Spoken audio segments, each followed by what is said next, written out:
ഇന്ന് സാഹിത്യ ചരിത്രത്തിലെ ഒരു പ്രധാനപ്പെട്ട അധ്യായം തുടങ്ങി വയ്ക്കാം നമുക്ക്. കൊടുങ്ങല്ലൂർ ഗുരുകുലം. നമ്മളുടെ നിയോ ക്ലാസിക് സാഹിത്യത്തിൽ നിന്നും കാൽപ്പനികതയിലേക്കുള്ള സംക്രമണ ദശയിലെ പ്രധാനപ്പെട്ട ഒരു നാഴികക്കല്ലാണ് ഈ കൊടുങ്ങല്ലൂർ ഗുരുകുലം. വളരെ വിസ്തൃതമായ ഒരു അധ്യായം ആണത്. സാമാന്യമായി അതിനെപ്പറ്റി ചില കാര്യങ്ങൾ പറയാം എന്ന് മാത്രം.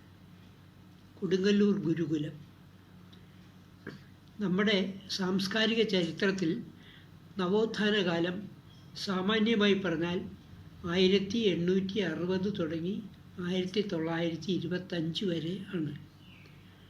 അന്ധവിശ്വാസങ്ങൾക്കും ജാതി വ്യവസ്ഥയ്ക്കും എതിരായ ഒട്ടേറെ സമരങ്ങൾ ആ കാലത്ത് നടന്നു. അവയൊക്കെ പൂർണ്ണമായ വിജയപ്രാപ്തിയിലെത്തിയോ എന്ന് ചോദിച്ചാൽ ഇല്ല എന്നതാണ് സത്യസന്ധമായ ഉത്തരം.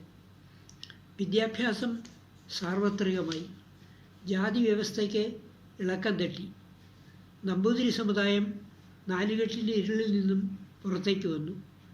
നായർ തറവാടുകളിൽ ദായക്രമത്തിന് മാറ്റം വന്നു. മരുമക്കത്തായം നിലനിൽക്കെ തന്നെ മക്കത്തായത്തിന് പ്രാധാന്യം ലഭിച്ചു. അങ്ങനെ കുറേ മാറ്റങ്ങൾ ഉപരിതലത്തിൽ. അധകൃതർ എന്ന് വിശേഷിപ്പിക്കപ്പെട്ടിരുന്ന ആളുകൾ സംഘടിച്ച് മുന്നോട്ട് വന്നു. സമാന്തരമായി സാഹിത്യത്തിലും വന്നു ഒട്ടേറെ മാറ്റങ്ങൾ. അതിന് സഹായകമായത് വ്യാപകമായി വന്ന മാസികകളാണ്. മാസികകൾ പെരുകിയതോടെ വായനക്കാരുടെയും എഴുത്തുകാരുടെയും എണ്ണം വർദ്ധിച്ചു. കഴിഞ്ഞ ഒരു 20 വർഷത്തിനകം സാമൂഹ്യ ജീവിതത്തിൽ മലയാളി 6 പതിറ്റാണ്ടുകൊണ്ട് നേടിയ പുരോഗതി ഏറെക്കുറെ കുടഞ്ഞു കളഞ്ഞിരിക്കുന്നു. അന്ധവിശ്വാസങ്ങളും ജാതിചിന്തയും ആഴത്തിൽ വീണ്ടും കടന്നു വന്നിരിക്കുന്നു.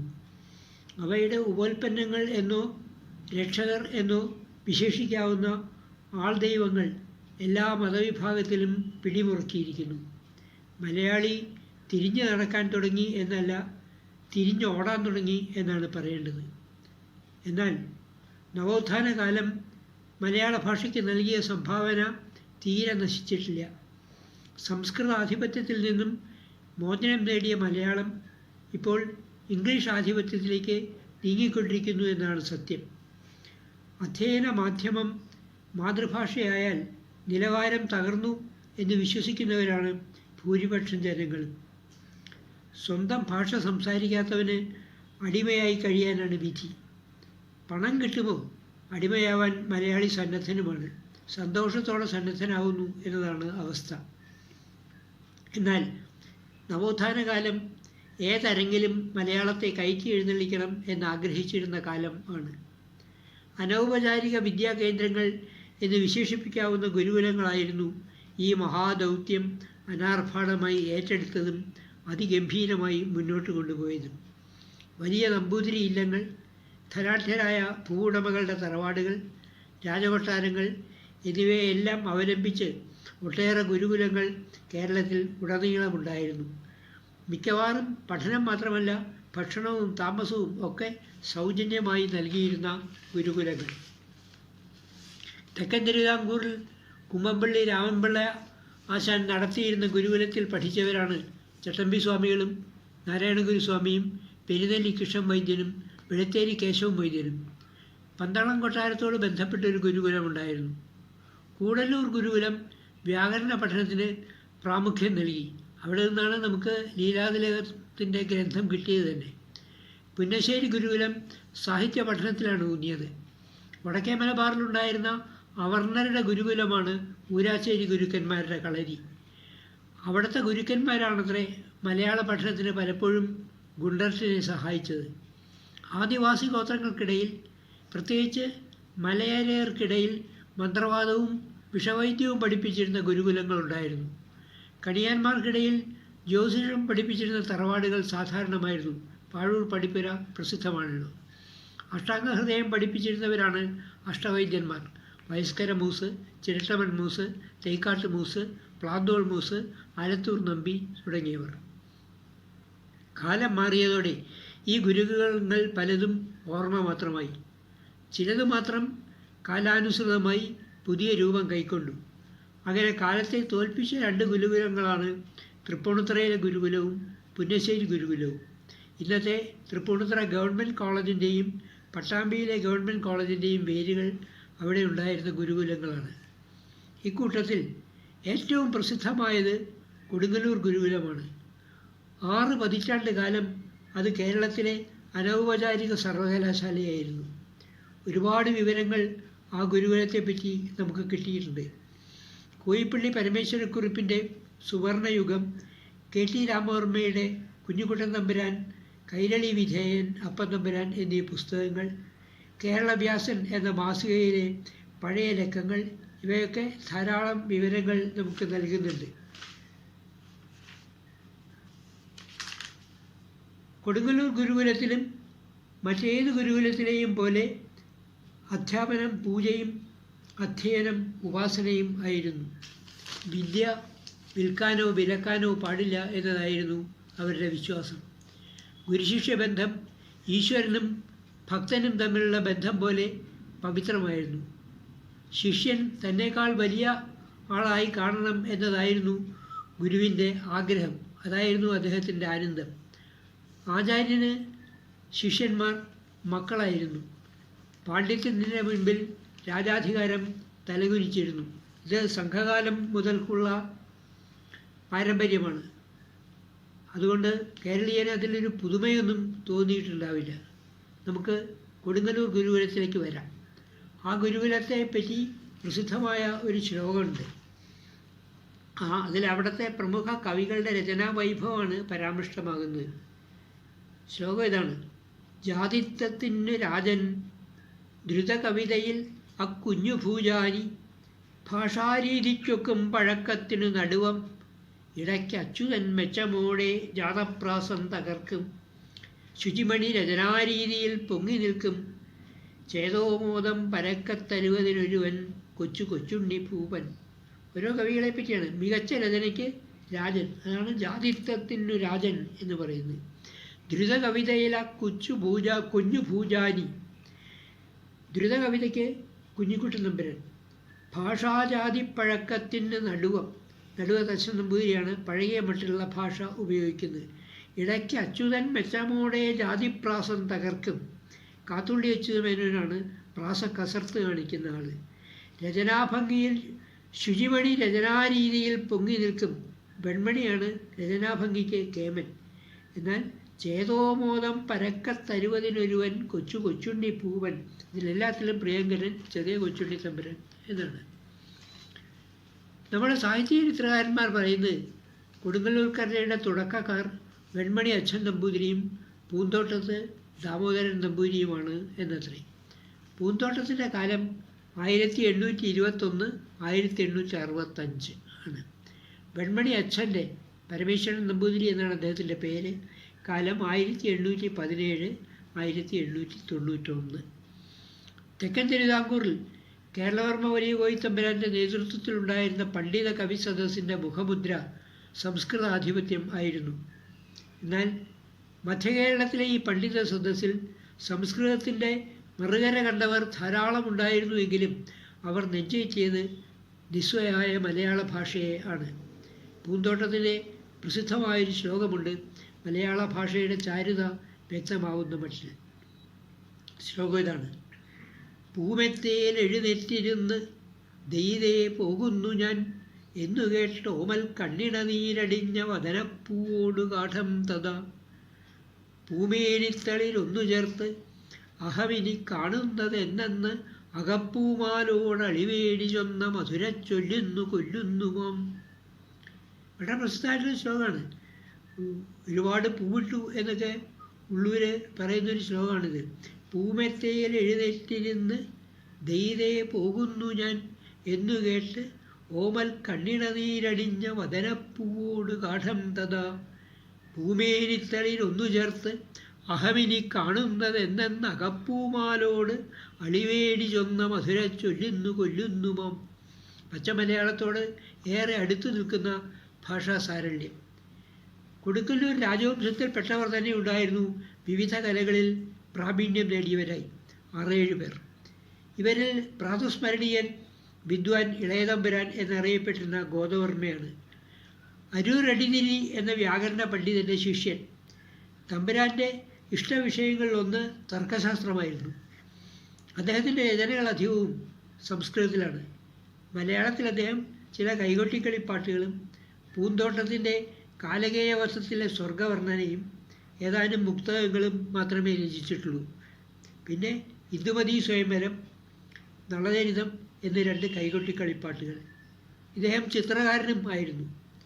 തമ്പുരാൻ്റെ സുഹൃത്തുക്കളായിരുന്നു പൂന്തോട്ടവും വെൺമണി അച്ഛനും. കുഞ്ഞുകുട്ടൻ തമ്പുരാൻ കവിഭാരതം എഴുതിയപ്പോൾ ഇദ്ദേഹത്തെ അതിലെ ശ്രീകൃഷ്ണനായിട്ടാണ് കൽപ്പിച്ചിട്ടുള്ളത്. തമ്പുരാൻ എഴുതിയൊരു മുക്തകം പ്രസിദ്ധമാണ്. അതിനെപ്പറ്റിയൊരു കഥയുണ്ട്. കഥ പറയാം. മുക്തകം ആദ്യം. പാതിക്കെട്ട് കൊതിച്ചു ഞാൻ പലതരം പാതിയിൽ പാതിയിൽ പാതിത്വത്തോടു പാതിയാടി പലരും പാഹീതി മുമ്പായഹോ. പാതിച്ചോർ നടയാൾക്ക് പാതി നയനം പോലും വിടർന്നീല ഈ പാരുഷ്യത്തിനു പാതിവിന്ദശരനും പാതിപ്പെടുന്നീലടൂ. കഥ ഇതാണ്. വടക്കൻ ദിക്കുകാരനായ നമ്പൂരി പെൺമക്കളുടെ വിവാഹത്തിന് ധനസഹായം അഭ്യർത്ഥിച്ചു ചെന്നപ്പോൾ തമ്പുരാൻ കുറച്ച് പണവും ഈ ശ്ലോകവും കൊടുത്തു. രണ്ടും വാങ്ങിയ നമ്പൂരി യാത്ര തുടർന്നു. അദ്ദേഹം തിരുവനന്തപുരത്തെത്തി സ്വാതി തിരുനാളിനെ കണ്ട് അഭ്യർത്ഥന ആവർത്തിച്ച് ഈ ശ്ലോകം കാഴ്ചവെച്ചു. ശ്ലോകം വായിച്ചതിന് ശേഷം സ്വാതി തിരുനാൾ ചോദിച്ചു അത്രേ, വരുന്ന വഴി കൊടുങ്ങല്ലൂർ കയറി അല്ലേ? വെറും ഭാഷ കൊണ്ടുള്ള കസർത്താണ് ശ്ലോകം.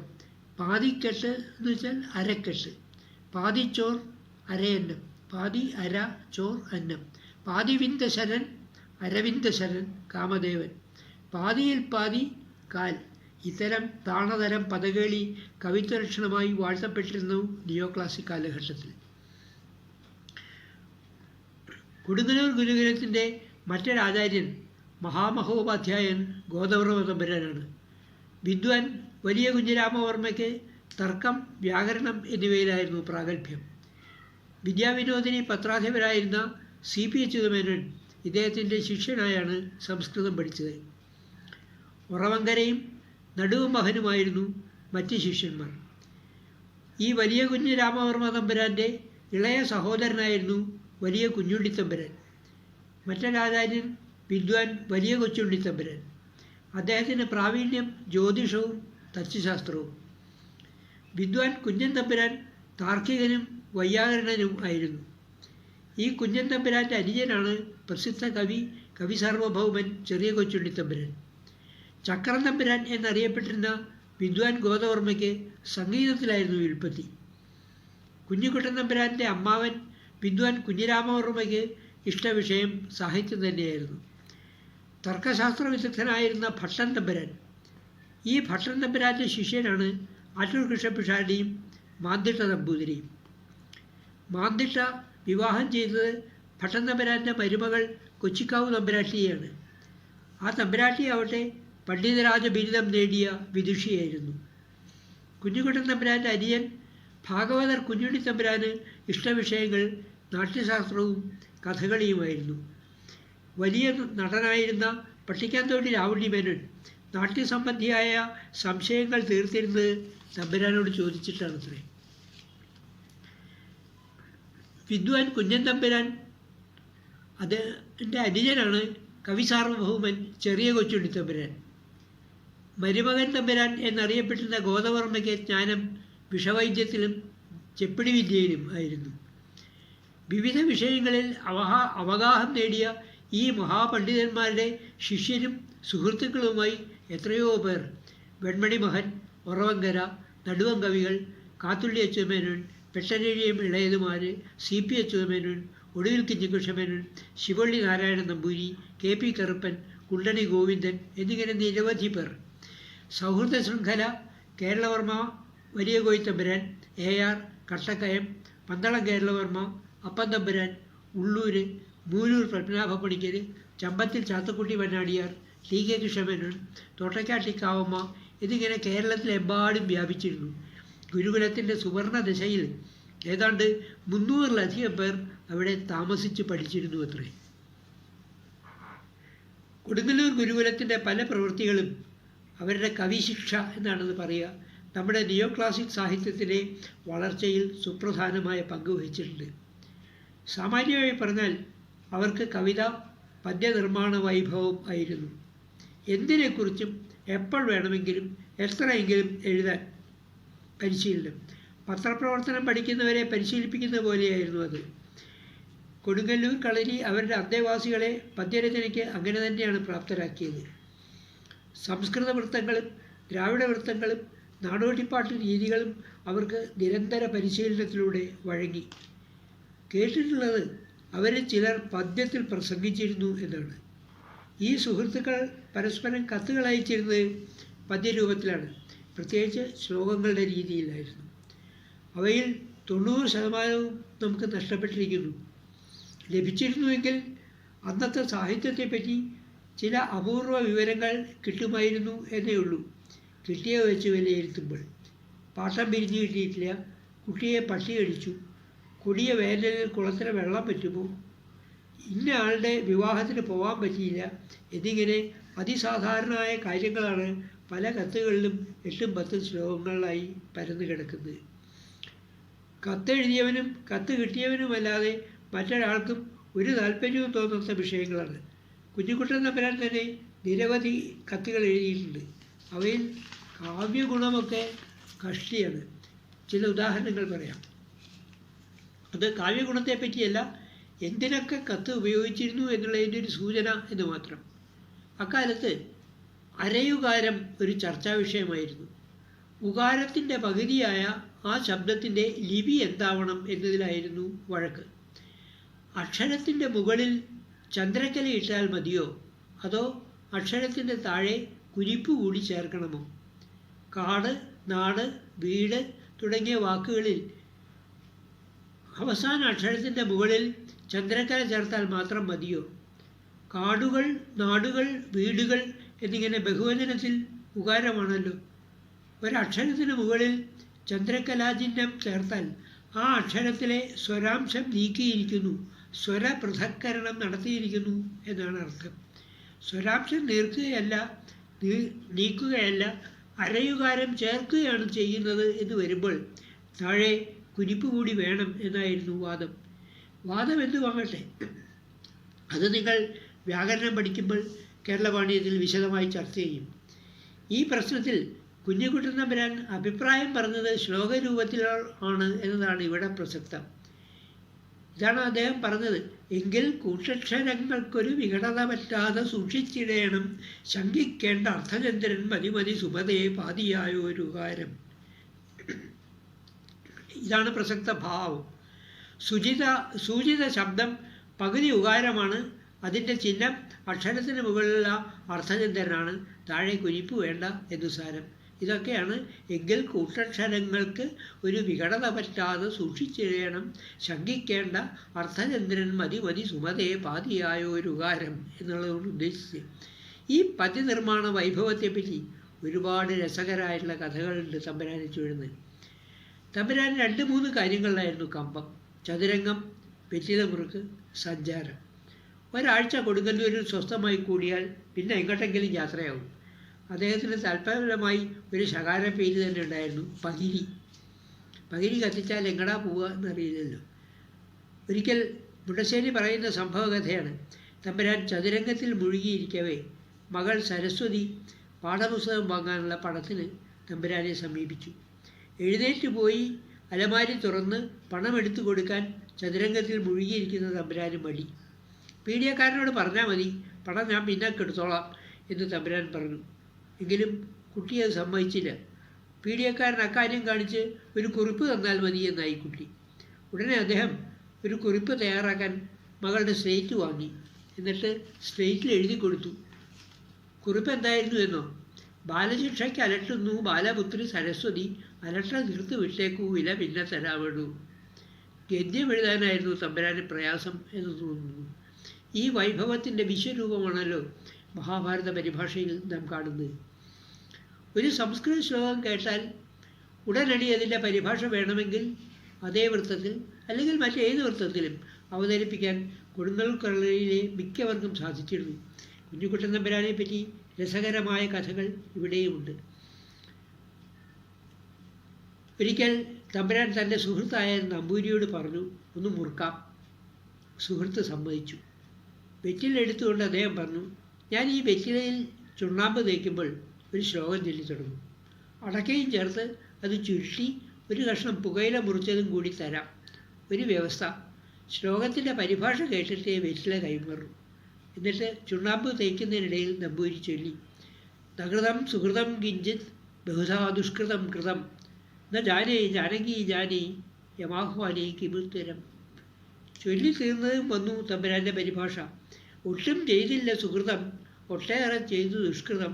രാമ കാലൻ വിളിക്കുമ്പോൾ ഞാൻ എന്തോ ഓതേണ്ടത് ഉത്തരം. ചെറു ശ്ലോകങ്ങളിൽ മാത്രമല്ല ഈ അഭ്യാസം. ശ്രീ രാജീവാക്ഷ വക്ഷസ്ഥല നിലയ രമാഹസ്തവ്യലോലാബ്ജലോ ശ്രീ രാജീവാക്ഷ വക്ഷസ്ഥല നിലയ രമാഹസ്തവ്യാലോല ലീലാബ്ജാൽ എന്ന സമസ്ത പദം കേട്ട മാത്രയിൽ വന്നു പരിഭാഷ. ശ്രീ രാജീവാക്ഷൻ്റെ മാറത്തരുളിയ രമതൻ കയ്യിലാടുന്ന കേളി നാളീകത്തിൻ്റെ എന്ന്. ഒരിക്കൽ ഒരക്ഷരശ്ലോകത്തിനിടയിൽ ഒരാൾ ചൊല്ലിയതൊരു സംസ്കൃത ശ്ലോകം. ശ്ലോകം ഇതാണ്: ശാന്തേ മന്മഥസങ്കരേ രണകൃതം സമ്മാനമാതന്വതി വാസോദാജ്ജഘനസ്യ പീനകുജയോർ ഹാരം ശ്രുതേ കുണ്ഡലം ബിംബോഷ്ടസ്യ വീഡികം ശ്രമവതോർ ബാഹശ്ചലോൽ കങ്കണം പശ്ചാല്ലംബിനി കേശപാശനിജയേ യുക്തോ ഹി ബന്ധകൃത. സംസ്കൃത ശ്ലോകമാണ്.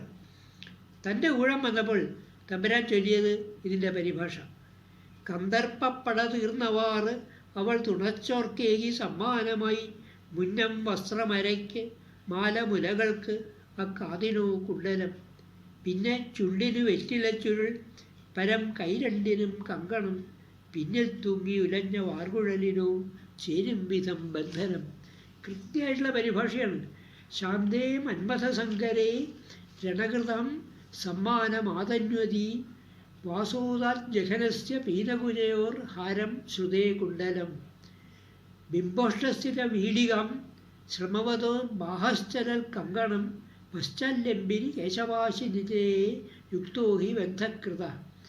കന്ദർപ്പപ്പട തീർന്നവാറ് അവൾ തുണച്ചോർക്കേഹി സമ്മാനമായി മുന്നം വസ്ത്രമരയ്ക്ക് മാലമുലകൾക്ക് അക്കാതിനോ കുണ്ഡലം പിന്നെ ചുള്ളിനു വെറ്റിലച്ചുരുൾ പരം കൈരണ്ടിനും കങ്കണം പിന്നിൽ തൂങ്ങി ഉലഞ്ഞ വാർകുഴലിനു ചേരും വിധം ബന്ധനം.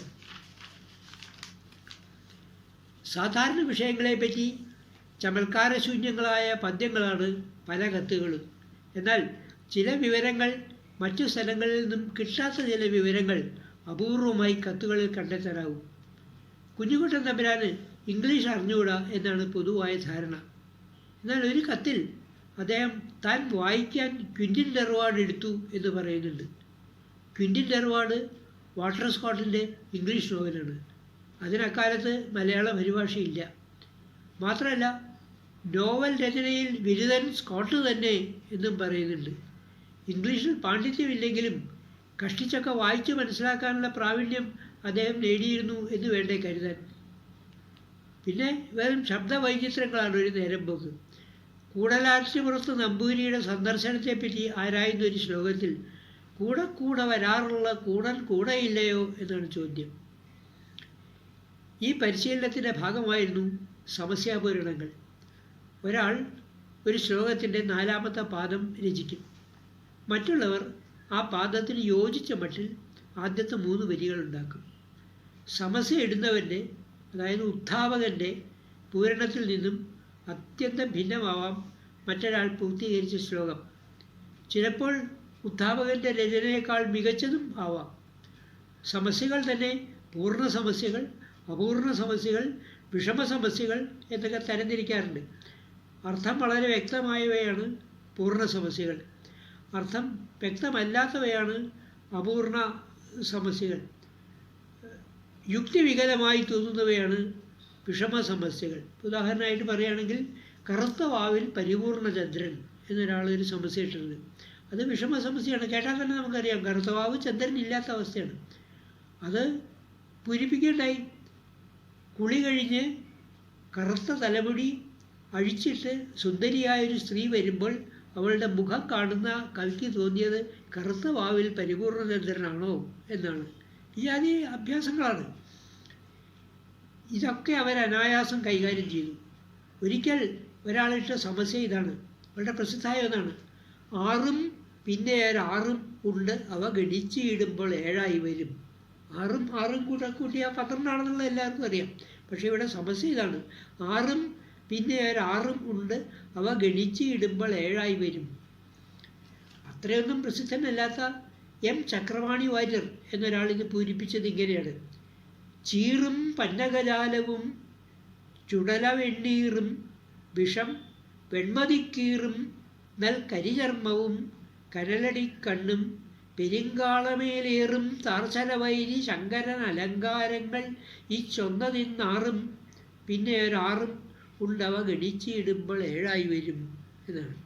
ശിവനെ പറ്റിയാണ് ശ്ലോകം. എന്തൊക്കെയാണ്? ശിവൻ്റെ 6 ആഭരണങ്ങളെ പറ്റിയാണ് പറയുന്നത്. ചീറും പന്നകജാലം, ചീറുന്ന പാമ്പിൻ്റെ കൂട്ടങ്ങൾ. ചുടല വെണ്ണീർ, ഭസ്മം പൂശിയവനാണല്ലോ. വിഷം,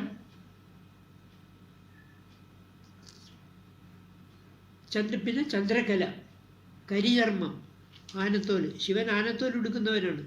അന്തിമങ്ങാത്ത കാട്ടാനത്തോലുടുത്ത ശിവനെ പറ്റിയാണ് മഹാകവിജി ശിവതാണ്ഡവത്തിൽ വർണ്ണിക്കുന്നത്. കനൽക്കണ്ണ്, മൂന്നാന്തരക്കണ്ണ്, കാളപ്പുറത്ത് കയറ്റം, അങ്ങനെ 6 എണ്ണം. പിന്നെ 6 നദി, ഗംഗാനദി ശിവൻ്റെ ജടയിൽ ഗംഗാനദിയുണ്ട് എന്ന് സങ്കല്പം. അങ്ങനെ 6ഉം പിന്നെ 6ഉം നദിയും കൂടി ചേരുമ്പോൾ 7ആയി വരും എന്നാണ്. ചീറും പന്നകജാലവും ചുടല വെണ്ണീറും വിഷം വെൺമതിക്കീറും നൽ കരിചർമ്മവും കനലടിക്കണ്ണും പെരിങ്കാളമേലേറും താർച്ചലവൈരി ശങ്കരൻ അലങ്കാരങ്ങളിൽ ചൊന്നതിന്നാറും പിന്നെ 6ഉം ഉണ്ട്, അവ ഗണിച്ചിടുമ്പോൾ 7ആയി വരും എന്നാണ്.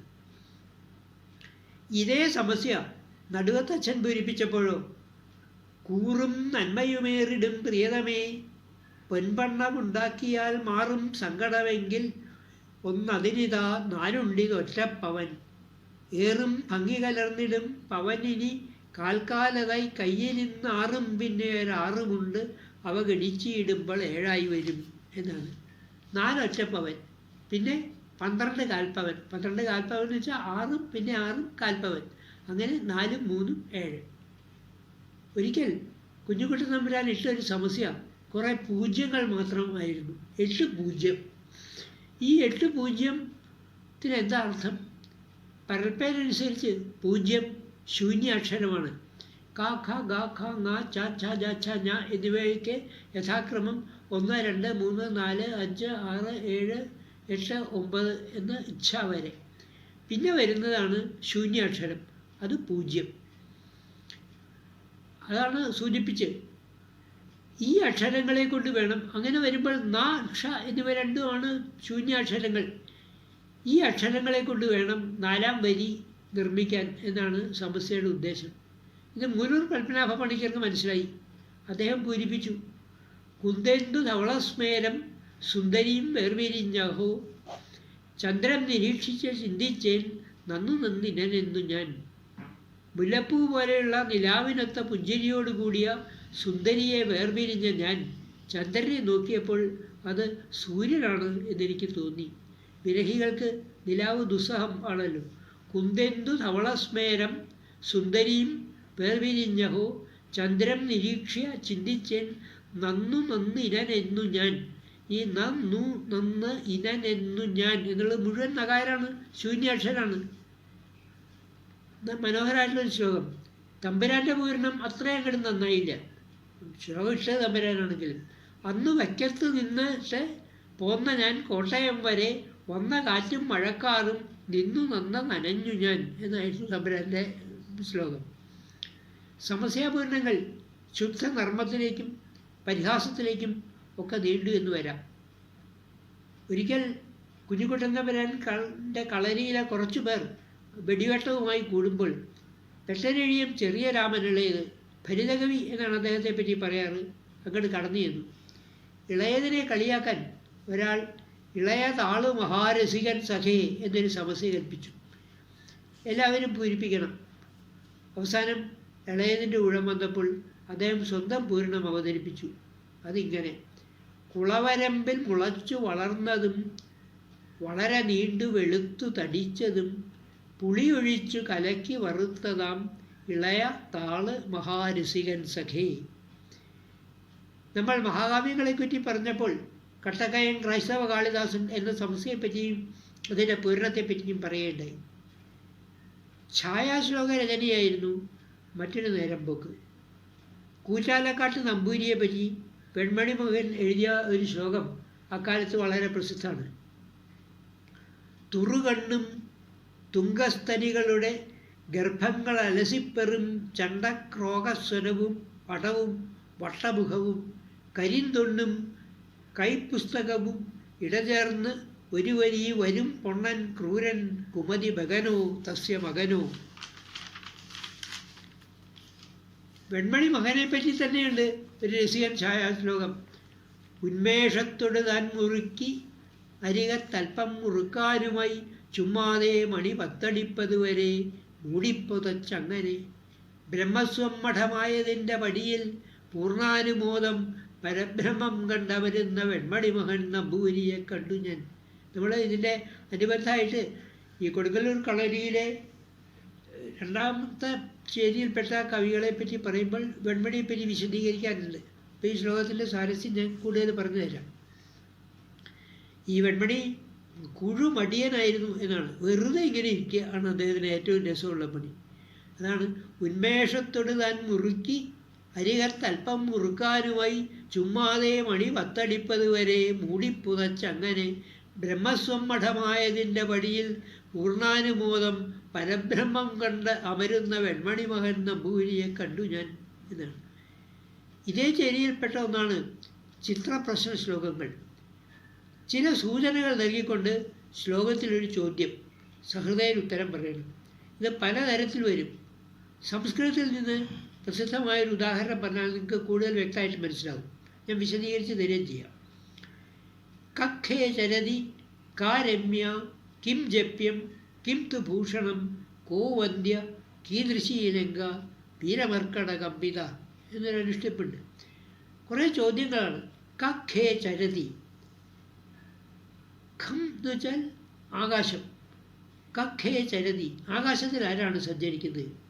കാരമ്യ, ആരാണ് സുന്ദരിയായിട്ടുള്ളത്? കിം ജപ്യം, എന്താണ് ജപിക്കേണ്ടത്? കിം തു ഭൂഷണം, അലങ്കാരം ആയിട്ടുള്ളത്, ആഭരണമായിട്ടുള്ളത് എന്താണ്? കോ വന്ധ്യ, ആരെയാണ് വന്ദിക്കേണ്ടത്? കീദൃശി ലങ്ക, ലങ്കാനഗരം ഏതു മറ്റുള്ളതാണ്? പരസ്പര ബന്ധമില്ലാത്ത ചോദ്യങ്ങളാണ്. ഇതിനൊക്കെ കൂടിയുള്ള ഉത്തരം വീരമർക്കട കമ്പിത എന്നാണ്. വീരമർക്കട കമ്പിത. ഇനി എങ്ങനെയാണ് അത് വ്യാഖ്യാനിക്കുന്നത്? കഖേ ചരതി, ആകാശത്തിൽ ചരിക്കുന്നത് ആരാണ് എന്നാണ് ആദ്യത്തെ ചോദ്യം. അതിന് ഉള്ള ഉത്തരം വി. വി എന്ന് വെച്ചാൽ പക്ഷി എന്നർത്ഥമുണ്ട്. ആകാശത്തിൽ ചരിക്കുന്നത് പക്ഷി. കാരമ്യ, സുന്ദരിയായിട്ടുള്ളത് ആരാണ്? രമ, അപ്സരസാണ്, രമയാണ്. കാരമ്യ, രമയാണ് സുന്ദരിയായിട്ടുള്ളത്. കിം ജപ്യം, എന്താണ് ജപിക്കേണ്ടത്? ഋക്ക്, ഋഗ്വേദമാണ്. കിം തു ഭൂഷണം, ആഭരണമായിട്ടുള്ളത് എന്താണ്? കടകം. കോ വന്ധ്യ, ആരെയാണ് വന്ദിക്കേണ്ടത്? പിതാ, പിതാവിനെയാണ് വന്ദിക്കേണ്ടത്. കീദൃശി ലങ്ക, ലങ്ക എപ്രകാരമുള്ളതാണ്? വീരമർക്കട കമ്പിത, വീരന്മാരായ മർക്കടന്മാരാൽ ഇളക്കപ്പെട്ടതാണ്. അപ്പോൾ അവസാനത്തെ ചോദ്യത്തിന് മാത്രമേ ഉത്തരം പറഞ്ഞിട്ടുള്ളൂ. പക്ഷെ ബാക്കി എല്ലാ ചോദ്യങ്ങളുടെയും ഉത്തരം ഈ വി, രമ, ഋക്ക്, കടകം എന്നുള്ളതിൽ ഉദിച്ചു വരികയാണ്. ഇങ്ങനെ ചില ചോദ്യങ്ങൾ ചോദിച്ച് ഉത്തരം പറയുന്ന ഒരു നേരം പോക്ക്, കുറച്ച് അങ്ങനൊരു സമ്പ്രദായം അവരുണ്ടായിരുന്നു.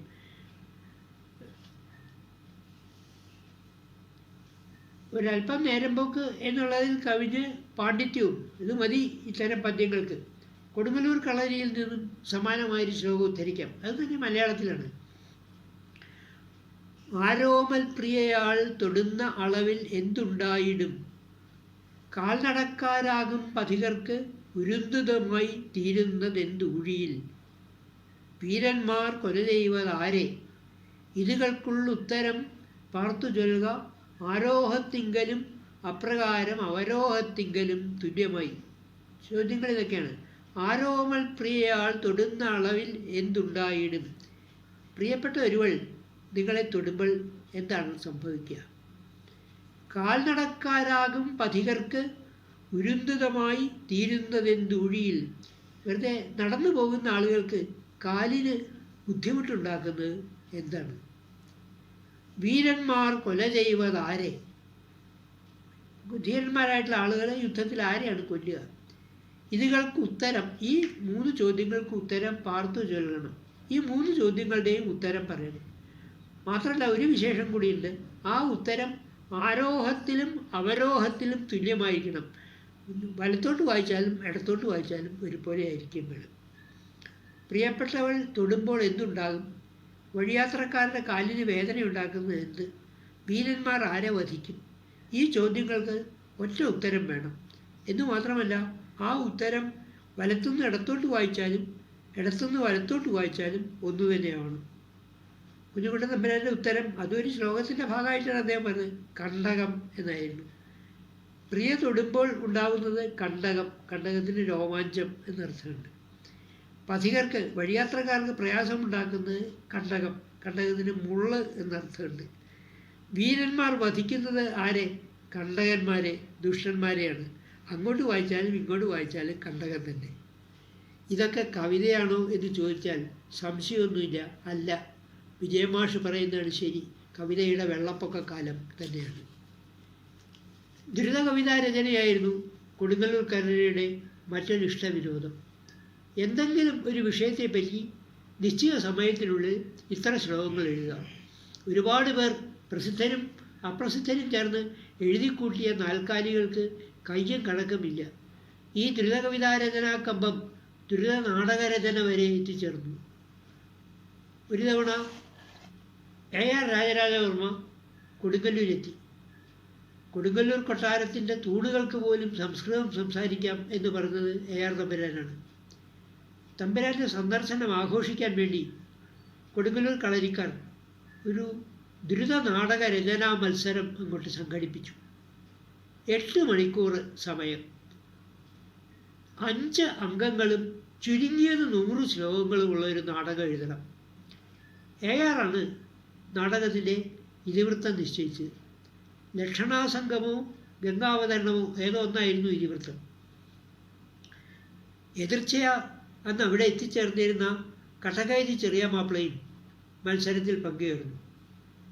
ഇതിവൃത്തം കേട്ടപ്പോൾ തനിക്ക് ആ പുരാണ കഥകൾ അത്ര പരിധിയുള്ള ഒന്നല്ല, ഒരു ബൈബിൾ കഥ ഇതിവൃത്തമാക്കി താൻ നാടകം എഴുതാം എന്നായി അദ്ദേഹം. അവർക്ക് അതിനൊന്നും ബുദ്ധിമുട്ടുണ്ടായിട്ടില്ല, അത് സമ്മതിച്ചു. പക്ഷേ ഒരംഗം എഴുതി കഴിഞ്ഞപ്പോഴേക്കും ചെറിയ മാപ്പിളയ്ക്ക് വയ്യാതായി. ദൂരയാത്ര, പതിവില്ലാത്ത ഭക്ഷണം, ഉറക്കമില്ലായ്മ, ഇതൊക്കെ കൊണ്ട് അദ്ദേഹം വളരെ അവശനായിരുന്നു. മാത്രമല്ല ചെറിയ മാപ്പിളയ്ക്ക് അൾസർ രോഗം ഉണ്ടായിരുന്നു താനും. വയറുവേദന സഹിക്കവയ്യാതെ അദ്ദേഹം മത്സരത്തിൽ നിന്ന് പിൻവാങ്ങി.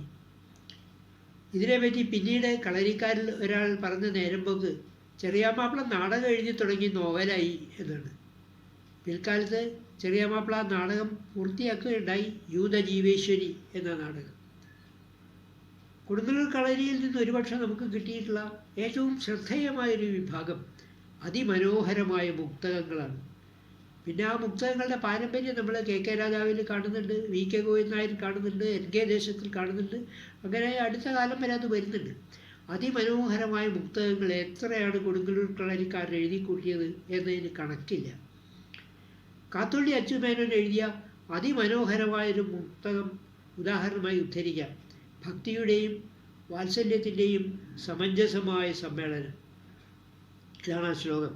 വളരെ പ്രസിദ്ധമായിട്ടുള്ളൊരു ശ്ലോകമാണ്. മിക്കവാറും നമ്മളുടെ എല്ലാ അക്ഷരശ്ലോക സദസ്സുകളിലും ആവർത്തിച്ച് കേൾക്കാറുള്ള ഒന്നാണ്. കുട്ടിക്കാലത്തെ കൃഷ്ണനെ പറ്റിയാണ്. അമ്മ കാണാണ്ട് അടുപ്പത്തുനിന്ന് പാല് മുക്കി കുടിക്കുന്ന കൃഷ്ണനെ പറ്റിയാണ്.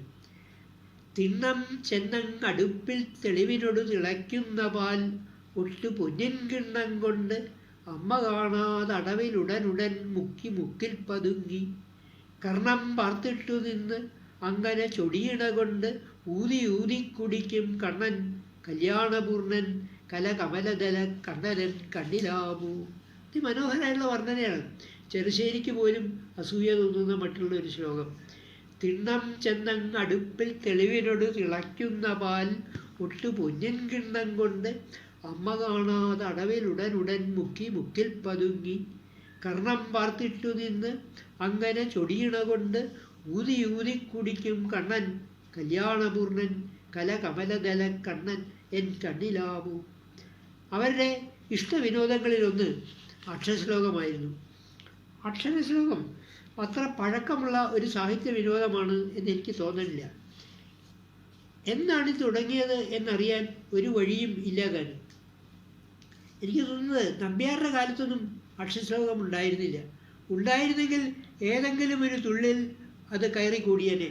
ഒന്നുമില്ലെങ്കിലും വെറുതെ ഇരിക്കുമ്പോൾ പാണ്ഡവന്മാർ അക്ഷരശ്ലോകം ചൊല്ലിയെന്നോ നളതവേദ്യമാർ അക്ഷരശ്ലോകം ചൊല്ലിയെന്നോ ഒക്കെ പറയുമായിരുന്നു നമ്പ്യാർ.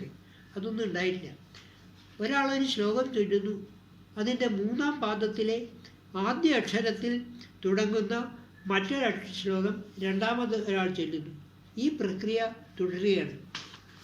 ഒരാൾക്ക് നിശ്ചിത അക്ഷരത്തിൽ ആരംഭിക്കുന്ന ശ്ലോകം ചൊല്ലാനായില്ല എങ്കിൽ അയാൾ പുറത്തു പോകുന്നു, അച്ചും കൊള്ളുന്നു എന്നാണ് പ്രയോഗം. ഒരേ വൃത്തത്തിലുള്ള ശ്ലോകം എല്ലാവരും ചൊല്ലണം എന്ന് നിബന്ധനയുണ്ടെങ്കിൽ സാധാരണ അങ്ങനെ പതിവില്ല, മത്സരം കടുത്തതാവും. തെക്കും വടക്കും അക്ഷരശ്ലോകങ്ങൾ ചെല്ലുന്നതിൽ ഒരു പ്രത്യേകതയുണ്ട്. ഇപ്പം 3-ാമത്തെ വരിയിലെ ആദ്യത്തെ അക്ഷരം ഒരു കൂട്ടക്ഷരമാണെന്ന് വിചാരിക്കും.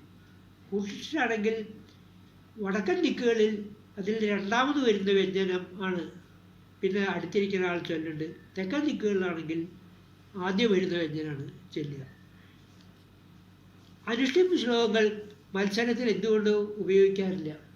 ജയിച്ചോ തോറ്റോ എന്നുള്ളതല്ല ഇതിൽ പ്രധാനം. നല്ല ശ്ലോകങ്ങൾ ചൊല്ലുക എന്നതിനാണ് മുൻതൂക്കം. 6-7 വയസ്സിൽ ശ്ലോകങ്ങൾ കാണാതെ പഠിക്കാൻ തുടങ്ങും. 10-18 വയസ്സാകുമ്പോഴത്തേക്കും 100 കണക്കിന് 1000 കണക്കിന് ശ്ലോകങ്ങൾ ഹൃദിസ്ഥമായിരിക്കും. ബാല്യകൗമാര കാലങ്ങളിൽ യാന്ത്രികമായി കാണാതെ പഠിച്ചു വെച്ച ഈ ശ്ലോകങ്ങളുടെ ചാരുതയും ചമൽക്കാരവും മനസ്സിലാക്കണം എന്നില്ല. എന്നാൽ അതിസമ്പന്നമായ കവിതാലോകത്തിലെ അനർഘരത്നങ്ങളുടെ നേരവകാശി ആയി മാറിത്തീരുകയാണ് ഒരാൾ ഈ ശ്ലോക പഠനത്തിലൂടെ. പിൽക്കാലത്ത് ചർവണയിലൂടെ അയാൾ അതിൻ്റെ സാരസ്യം ആസ്വദിക്കുകയും ചെയ്യുന്നു. ജാതി വ്യവസ്ഥ കൊടികുത്തി വാണിരുന്ന അക്കാലത്തും അധ്യാപനത്തിൻ്റെ കാര്യത്തിൽ വളരെ ഉദാരമായൊരു കാഴ്ചപ്പാടായിരുന്നു കൊടുങ്ങല്ലൂർ കളരിക്ക്. പഠിക്കാൻ ആഗ്രഹവുമായി വരുന്ന ആരെയും പഠിപ്പിക്കുക, അതായിരുന്നു അവരുടെ രീതി. കുണ്ടടി ഗോവിന്ദനാശാൻ എന്ന ഈഴവൻ കൊടുങ്ങല്ലൂർ കളരിയിൽ പഠിച്ച വ്യക്തിയാണ്. KP കറുപ്പൻ എന്ന ബാലസമുദായാംഗം പിൽക്കാലത്ത് അദ്ദേഹം കൊച്ചി വിദ്യാഭ്യാസ വകുപ്പിലെ ഉയർന്ന ഉദ്യോഗസ്ഥനും മഹാരാജാസ് കോളേജിലെ പ്രൊഫസറുമായി. ചെറിയ കൊച്ചുണ്ണിത്തമ്പുരാൻ്റെ ശിഷ്യനാണ്. KP കറുപ്പനെയും പന്തൽ നമ്പൂതിരിയെയും ഒന്നിച്ചാണ് തമ്പുരാൻ സംസ്കൃതം പഠിപ്പിച്ച് കൊട്ടാരത്തിൻ്റെ മുമ്പിലെ നെടുമ്പനയിൽ ഒപ്പം ഇരുത്തിയാണ് പഠനം. അത് കണ്ടിട്ട് മറ്റൊരു നമ്പൂതിരിക്ക് നസ്യം പറയുകയുണ്ടായത്രേ, കൊടുങ്ങല്ലൂര് ഇപ്പം പന്തൽ നെടുമ്പനയ്ക്കകത്താണ് എന്ന്. പുന്നശ്ശേരി കുലികടത്തിൽ എന്ന പോലെ കൊടുങ്ങല്ലൂർ കളരിയിലും സരസ്വതിക്ക് തീണ്ടലുണ്ടായിരുന്നില്ല. ചില തച്ചുശാസ്ത്ര ഗ്രന്ഥങ്ങൾ എഴുതിയ ആശാരിമാരെ സംസ്കൃതം പഠിപ്പിച്ചതും തച്ചുശാസ്ത്രം പഠിപ്പിച്ചതും വലിയ കൊച്ചുണ്ണിത്തമ്പുരാൻ ആയിരുന്നു. കൊടുങ്ങല്ലൂർ ഗുരുകുലത്തിൻ്റെ സവിശേഷ സംഭാവനയാണ് പച്ചമലയാള പ്രസ്ഥാനം. ഒരന്യഭാഷാ പദവും കൂടാതെ മലയാള വാക്കുകൾ മാത്രം ഉപയോഗിച്ച് ഒരു കാവ്യം എഴുതാമോ എന്ന് CPH മേനോ അതോ TK കൃഷ്ണമേനോ ആരോ ഒരാൾ കുഞ്ഞുകുട്ടൻ തമ്പുരാനോട് ചോദിച്ചു.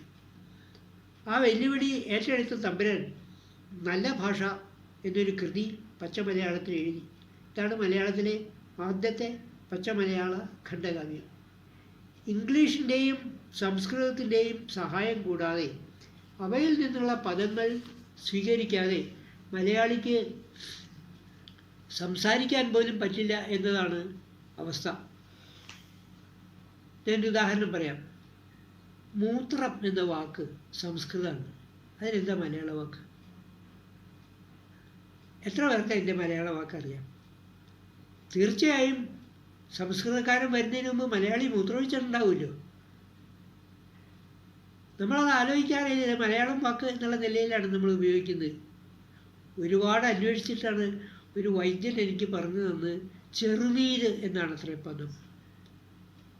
മുട്ടുവിൻ വാതിൽ തുറക്കുമെന്നങ്ങുന്നു പട്ടാങ്ങായ്ച്ചൊന്നതിൽ ഓർത്തുകൊണ്ടേ എന്ന വള്ളത്തോളിൻ്റെ പ്രസിദ്ധമായ വരി വായിച്ച മലയാളിക്ക് മനസ്സിലാവാതിരുന്നത് അതിലെ മലയാള വാക്കായ പട്ടാങ്ങാണ്.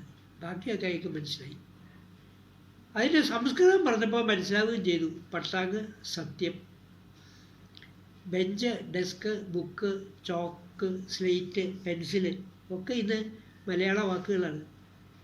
കുട്ടീഷന്മാരാർ പറയുകയുണ്ടായി, ബ്രദറിൻ്റെ വൈഫിനെ ഹോസ്പിറ്റലിൽ അഡ്മിറ്റ് ചെയ്തെന്ന് കേട്ടാൽ ഇന്ന് മലയാളിക്ക് മനസ്സിലാവും, പക്ഷെ സാഹിബിന് മനസ്സിലാവില്ല. സ്ഥിതി ഏതായിരിക്കെ നല്ല ഭാഷയുടെ രചന ഒരു കടുത്ത പരീക്ഷണവും വെല്ലുവിളിയും തന്നെയായിരുന്നു. ഒരു നമ്പൂതിരിയുടെ ഭാര്യ തൻ്റെ ആഭരണങ്ങൾ മോഷണം പോയി എന്ന് ഭർത്താവിനോട് പറഞ്ഞു. നമ്പൂതിരി ആ വിവരം കൊച്ചി രാജാവിന് മുമ്പിൽ ഒരു പരാതിയായി ഉന്നയിച്ചു. രാജാവ് കുറച്ചൊക്കെ അന്വേഷിച്ചെങ്കിലും കള്ളനെ പിടികിട്ടിയില്ല. നമ്പൂതിരി കുറേയും കൂടി ശക്തനായ സാമൂതിരിയെ സമീപിച്ചു. സാമൂതിരി ശ്രമിക്കാം എന്ന് ഏറ്റു. കൊച്ചി രാജ്യത്ത് നടന്ന ഒരു കളവിൽ മലബാറുകാരൻ സാമൂതിരി എന്ത് ചെയ്യാനാണ്? എങ്കിലും പറഞ്ഞതൊരു ബ്രാഹ്മണനാണല്ലോ എന്ന് വിചാരിച്ച് ഞാൻ നോക്കാം എന്ന് പറഞ്ഞു. തിരിച്ചു പോകാൻ നേരത്ത് നമ്പൂതിരിക്ക് സമ്മാനമായി സവിശേഷ ഗന്ധമുള്ള കുറച്ച് വെരികിൻ പുഴു സമ്മാനിച്ചു. ഒരു സുഗന്ധദ്രവ്യമാണ് ഈ വെരികിൻ പുഴു. കിട്ടിയ സമ്മാനം നമ്പൂതിരി നാട്ടിൽ വന്ന് തൻ്റെ അന്തർജനത്തിന് കൊടുത്തു. ഏതാനും മാസം കഴിഞ്ഞ് സാമൂതിരി വേഷപ്രച്ഛന്നനായി നമ്പൂതിരിയോടൊപ്പം ആറാട്ടുപുഴ പൂരം കാണാനെത്തി. തിരക്കിനിടയിൽ ഇങ്ങനെ ചുറ്റി നടക്കുമ്പോൾ വെരികിൻ പുഴുവിൻ്റെ വിശേഷപ്പെട്ട ഗന്ധം. ആ സുഗന്ധലേപനം അടിഞ്ഞ വ്യക്തിയെ പിടികൂടി ചോദ്യം ചെയ്തപ്പോൾ കള്ളി പുറത്തായി. അയാൾ അന്തർജനത്തിൻ്റെ ഒളിസേവക്കാരനാണ്. ആഭരണങ്ങൾ അന്തർജനം അയാൾക്ക് സമ്മാനിച്ചതാണ്. കളവ് പോയി എന്ന് വെറുതെ പറഞ്ഞതാണ്. ഈ കഥയാണ് തനി മലയാള വാക്കുകൾ മാത്രം ഉപയോഗിച്ച് കുഞ്ഞിക്കുട്ടൻ തമ്പുരാൻ നല്ല ഭാഷ എന്നുള്ള ഖണ്ഡകാവ്യത്തിൽ പറഞ്ഞൊപ്പിച്ചത്. ഉള്ളൂരുൾപ്പെടെ പലരും പിൽക്കാലത്ത് പച്ചമലയാള കൃതികൾ എഴുതിയിട്ടുണ്ട്. ഒടുവിൽ കുഞ്ഞികൃഷ്ണൻ മേനോൻ്റെ ചില കാവ്യങ്ങളിൽ ചണ്ടാലിയുടെ വാക്യം എന്ന് പറഞ്ഞ് സന്ദർഭോചിതമായി പച്ചമലയാളത്തിലുള്ള വരികൾ കണ്ടെത്താം. കൊടുങ്ങല്ലൂർ ഗുരുകുലത്തിൽപ്പെട്ട കുണ്ടൂർ നാരായണ മേനോനാണ് പച്ചമലയാള പ്രസ്ഥാനത്തിൽ സമാദരണീയൻ. എനിക്ക് തോന്നുന്നു ഒരുപക്ഷെ ഈ തമ്പുരാക്കന്മാരെ കുഞ്ഞിക്കുട്ടൻ തമ്പുരാൻ കഴിഞ്ഞാൽ കൊടുങ്ങല്ലൂർ കളരിയിൽ ഏറ്റവും അധികം ശ്രദ്ധിക്കപ്പെടേണ്ട വ്യക്തി കുണ്ടൂർ നാരായണ മേനോനാണ് എന്ന് തോന്നുന്നു. എന്തുകൊണ്ടോ തീരെ വിസ്മൃതനായിപ്പോയ വളരെ വാസനാശാലിയായൊരു കവിയാണ്. നമ്മൾ ഈ കൊടുങ്ങല്ലൂർ കളരിയിലെ രണ്ടാം പദ്യക്കാരെ പറ്റി പറയുമ്പോൾ ഞാനിത് വിശദമായിട്ട് പറഞ്ഞു തരാം. കണ്ണൻ, കോമപ്പൻ, പാക്കനാർ, ശക്തൻ തമ്പുരാൻ എന്നിങ്ങനെ 4 പച്ച മലയാള കാവ്യങ്ങളാണ് കുണ്ടൂർ എഴുതിയത്. അവ വാസ്തവത്തിൽ അത്ഭുതങ്ങൾ തന്നെയാണ്. എത്ര അനായാസമാണ് ആ രചനകൾ. ചില ശ്ലോകങ്ങൾ വായിച്ചു നോക്കാം നമുക്ക്. പുല്ലാണെനിക്കു പടയാളികൾ നിൻ കടക്കണ്ടല്ലാണ് തെന്മൊഴി തടുത്തിടുവൻ ഞെരുക്കം തെല്ലാകയാൽ തെളിവി എന്ന് തുണയ്ക്കണം നീ അല്ലായെങ്കിൽ അങ്ങളകൾ തൻപടി പെങ്ങൾ ചെയ്യും. വാളയെ തെളിഞ്ഞിടുക നിൻ പണി തീർന്നതില്ല നാളേക്ക് നീട്ടിടുക നിന്റെ ഉറക്കമെല്ലാം. ആളേറെയുണ്ടിത പടയ്ക്ക് വരുന്നു തേഞ്ചൊല്ലാളെ നിനക്കിനിയുമുണ്ടൊരു കാഴ്ച കാൺമാൻ. നിൽക്കായിക പോക പുറകോട്ടിനി മാപ്പിളേ നീ വെക്കായിക കാലൊരടി പോലും അടുത്തിടേണ്ട. ഇതിങ്ങനെ തുടർന്ന് പോവാണ്. ഒരു വിഷമമില്ലാതെ തനി മലയാള വാക്കുകൾ മാത്രം ഉപയോഗിക്കുക. എത്ര ശ്ലോകങ്ങൾ വേണമെങ്കിൽ നമുക്ക് ഇതിൽ നിന്ന് ഉദ്ധരിക്കാവുന്നേ ഉള്ളൂ. നിങ്ങൾക്ക് പച്ചമലയാള കൃതി പഠിക്കാനുണ്ടാവും, കോമപ്പനോ കണ്ണനോ ഏതെങ്കിലും ഒരെണ്ണം. പലപ്പോഴും അതിപരിചിതമായ ഒരു സംസ്കൃതത്തിന് പകരം അത്യന്തം അപ്രസിദ്ധമായൊരു മലയാള വാക്ക് ഉപയോഗിക്കേണ്ടി വരിക, വല്ലാതെ വളച്ചുകെട്ടി പറയേണ്ടി വരിക, ഇതൊക്കെ ഈ കടുംപിടുത്തത്തിൻ്റെ ഫലമായി സംഭവിക്കും. കുണ്ടൂരിൻ്റെ തന്നെ പാർവതീ പഞ്ചകം തിരഞ്ഞനാസികം എന്നൊരു പച്ചമലയാള കൃതിയുണ്ട്. അങ്ങനെ ആരും കണ്ടിട്ടുണ്ടാവില്ല. അത് പാർവതീ പഞ്ചകം എന്നാണ്. 5 ശ്ലോകങ്ങളാണ്. മാത്രമല്ല അതിലൊരു ദിക്കിലും അനുനാസിക ശബ്ദങ്ങൾ ഇല്ലാതാനും നിരനുനാസികമായിട്ടാണ്. അങ്ങനെ പാർവതീ പഞ്ചകം എന്ന നിരനുനാസിക ശ്ലോകത്തിൽ ശിവനെ പറ്റി പറയുന്നുണ്ട്. വിഷാസനൻ എന്ന് പറയാൻ പറ്റാത്തതിനാൽ വിഷം സംസ്കൃത വാക്കാണ്, അതുകൊണ്ട് വിഷാസൻ അശനോ അതെ, അത് രണ്ടും പറയാൻ പറ്റില്ല. അതുകൊണ്ട് ശിവനെ പറ്റി പറഞ്ഞത് എന്താണെന്നറിയാമോ? സാപ്പിട്ടു വേറെയുള്ളോർ തൊടുകിലുടൻ കരിപ്പോരു ചോർ. മറ്റുള്ളവർ കഴിച്ചാൽ വെന്ത് കരിഞ്ഞു പോകുന്നതായിട്ടുള്ള ചോറുണ്ടവൻ എന്ന്. എന്താണ് പ്രയോഗം? ശിവനെ പ്രത്യക്ഷപ്പെടുത്താൻ പാർവതിക്ക് ഇത്രയും ബുദ്ധിമുട്ടേണ്ടി വന്നിട്ടുണ്ടാവില്ല. കുറ്റമല്ല കേസരി ബാലകൃഷ്ണപിള്ള പച്ച മലയാളത്തെ ഉണക്ക മലയാളം എന്ന് പരിഹസിച്ചത്. കുഞ്ഞിക്കുട്ടൻ തമ്പുരാൻ തന്നെ എത്ര കൃതികളാണ് എഴുതി കൂട്ടിയിട്ടുള്ളത്. മുക്തകങ്ങൾ, ദശകങ്ങൾ, വിംശതികൾ, ശതകങ്ങൾ, പിന്നെ കുറേ ആഖ്യാന കവിതകൾ, കുറേ ഖണ്ഡകാവ്യങ്ങൾ, സ്വതന്ത്ര നാടകങ്ങൾ, നാടക പരിഭാഷകൾ, ഒരു മഹാകാവ്യത്തിൻ്റെ കുറച്ച് സർഗങ്ങൾ, സന്ദേശകാവ്യം, സന്ദേശകാവ്യങ്ങളുടെ തർജ്ജമകൾ, ശബ്ദാലങ്കാരത്തെ പറ്റിയൊരു പുസ്തകം. ശബ്ദാലങ്കാരങ്ങളെപ്പറ്റി ഇപ്പോഴും മലയാളത്തിൽ നമുക്കൊരു പുസ്തകം ഇല്ല എന്നുള്ളത് ഓർക്കണം. നിരവധി കവിത കത്തുകൾ, കുറേ ഉപന്യാസങ്ങൾ, 2-3 ചെറുകഥകൾ, ലക്ഷത്തിൽ പരം ശ്ലോകം വരുന്ന വ്യാസമഹാഭാരതത്തിൻ്റെ പദാനുപത തർജ്ജമ. ഒന്നേ പറയാനുള്ളൂ, മറ്റെന്തിനും നേർക്കും നമസ്കരിക്കുക സാഷ്ടാംഗമായി ഈ മലയാള ഭാഷയെ. ഖണ്ഡകാവ്യ പ്രസ്ഥാന ചരിത്രം ചർച്ച ചെയ്യുമ്പോൾ തമ്പുരാൻ്റെ ഖണ്ഡകാവ്യങ്ങളെപ്പറ്റി വിശദമായി പറയാം. അത്ഭുതം തോന്നുന്ന കാര്യം കൊടുങ്ങല്ലൂർ കളരി മലയാളത്തിൽ ചമ്പുകളെ ഒഴിവാക്കി എന്നുള്ളതാണ്. എന്തുകൊണ്ടാണ് അങ്ങനെ ചെയ്തത് എന്നെനിക്ക് അറിഞ്ഞുകൂടാ. വാരി വലിച്ചു എഴുതുന്നതിൽ ഒരുപക്ഷെ കുഞ്ഞിക്കുട്ടൻ തമ്പുരാനെ പിന്നിലാക്കിയ വ്യക്തിയാണ് ചെറിയ കൊച്ചുണ്ണി തമ്പുരാൻ. മഹാകാവ്യങ്ങളെപ്പറ്റി പറഞ്ഞപ്പോൾ മലയാളത്തിൽ ഏറ്റവും അധികം മഹാകാവ്യങ്ങൾ എഴുതിയ വ്യക്തിയാണ് കൊച്ചുണ്ണി തമ്പുരാൻ എന്ന് പറഞ്ഞിരുന്നു. അന്ന് നിയോ ക്ലാസിക് അഭിരുചിയിൽ മഗ്നരായ പലരും കൊച്ചുണ്ണി തമ്പുരാനാണ് കുഞ്ഞിക്കുട്ടൻ തമ്പുരാനേക്കാൾ വലിയ കവി എന്നാണ് കരുതിയിരുന്നത്. 1891 തൃശ്ശൂരിൽ ചേർന്ന ഹിന്ദു മതാചാര ധർമ്മ സംരക്ഷണ സഭയുടെ യോഗത്തിൽ അദ്ദേഹം പദ്യത്തിലാണ് അധ്യക്ഷ പ്രസംഗം നടത്തിയത്. കൊച്ചുണ്ണി തമ്പുരാൻ സംസ്കൃതത്തിൽ എഴുതിയിട്ടുള്ള കൃതികളാണ് തമ്മിൽ ഭേദം എന്നാണ് ഉള്ളൂർ പോലും അഭിപ്രായപ്പെടുന്നത്. മലയാളത്തിൽ ഏതാണ്ട് 40ഓളം കൃതികൾ അദ്ദേഹം രചിച്ചിട്ടുണ്ട്.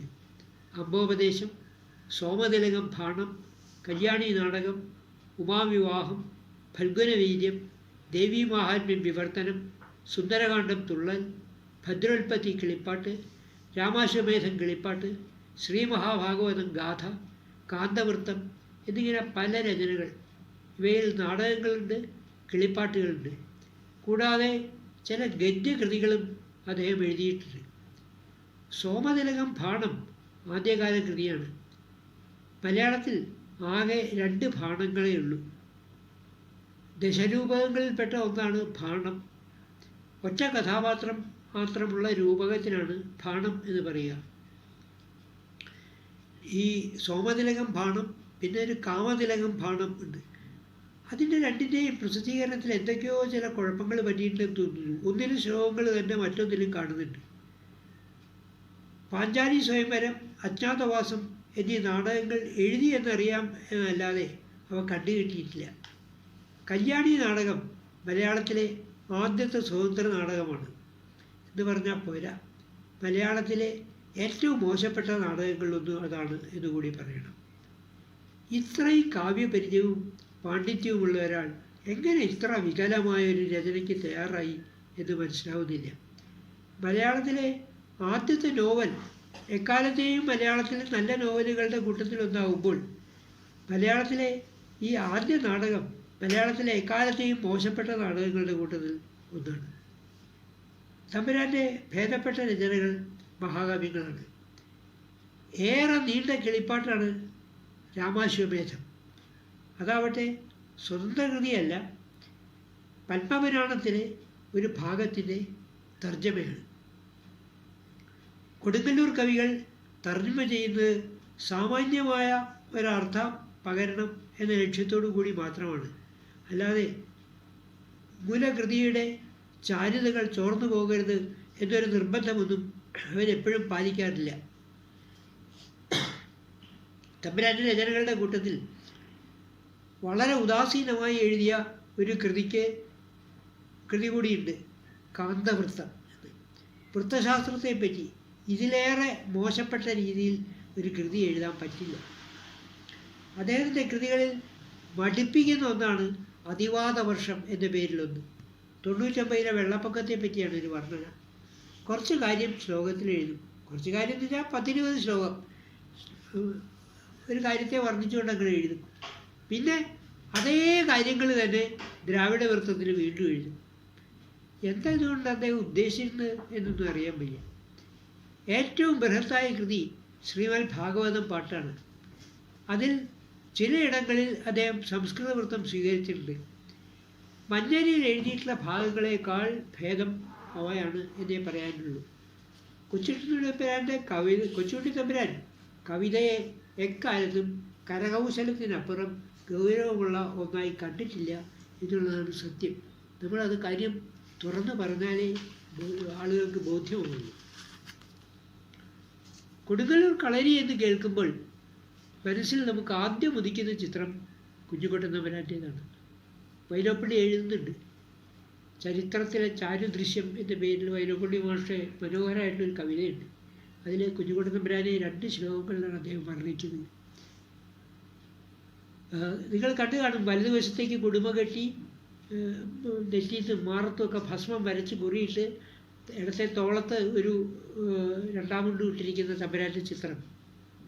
ആ ചിത്രമാണ് വൈലോപ്പള്ളി ആവിഷ്കരിക്കുന്നത്. നെഞ്ഞിൽ കാണാവൂ നാമ കടലൊളി കലരും ധീരനെ ഭസ്മരേഹ മഞ്ജുശ്രീ ബാലപാർശ്വേ കലയുടെ മുടി ചൂടുന്നൊര തമ്പുരാനെ കുഞ്ഞിക്കയ്യാൽ വരിക്കെ കവിത കസവു ചേർക്കുന്ന തോൾമുണ്ട് നീട്ടും കുഞ്ഞിക്കുട്ടാഖ്യനെ സൗഹൃദ സിതമണിയേയം സുസ്മിതം തഞ്ചുപോനി. നെഞ്ചിൽ കാണാവൂ നാമ കടലൊളി കലരും ധീരനെ. അല്പം ഇരുണ്ട നിറാണ് തമ്പുരാന്. അതാണ് നെഞ്ചിൽ കാണാവൂ നാമ കടലൊളി കലരും ധീരനെ ഭസ്മരേഖ മഞ്ജുശ്രീ ബാലപാർശ്വേ കലയുടെ മുടി ചൂടുന്നൊര തമ്പുരാനെ കുഞ്ഞിക്കയ്യാൽ വലിക്കെ കവിത കസവു ചേർക്കുന്ന തോൾമുണ്ട് നീട്ടും കുഞ്ഞിക്കുട്ടാഖ്യനെ സഹൃദയ സിതമണിയം സുസ്മിതം തഞ്ചുപോനെ. സിതമണി വെൺമണിയാണ് സൂചിപ്പിക്കുന്നത്. വെൺമണി അച്ഛൻ നമ്പൂതിരിപ്പാടിൻ്റെ മകനാണ് കുഞ്ഞുകുട്ടൻ തമ്പുരാൻ. അതുകൂടിയാണ് സൂചന.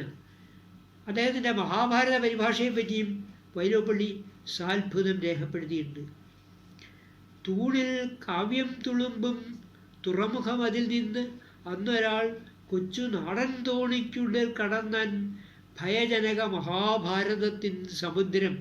മഹാഭാരതത്തിൻ്റെ സമുദ്രം കിടക്കുകയാണ്. മഹാഭാരത പരിഭാഷയാണ്.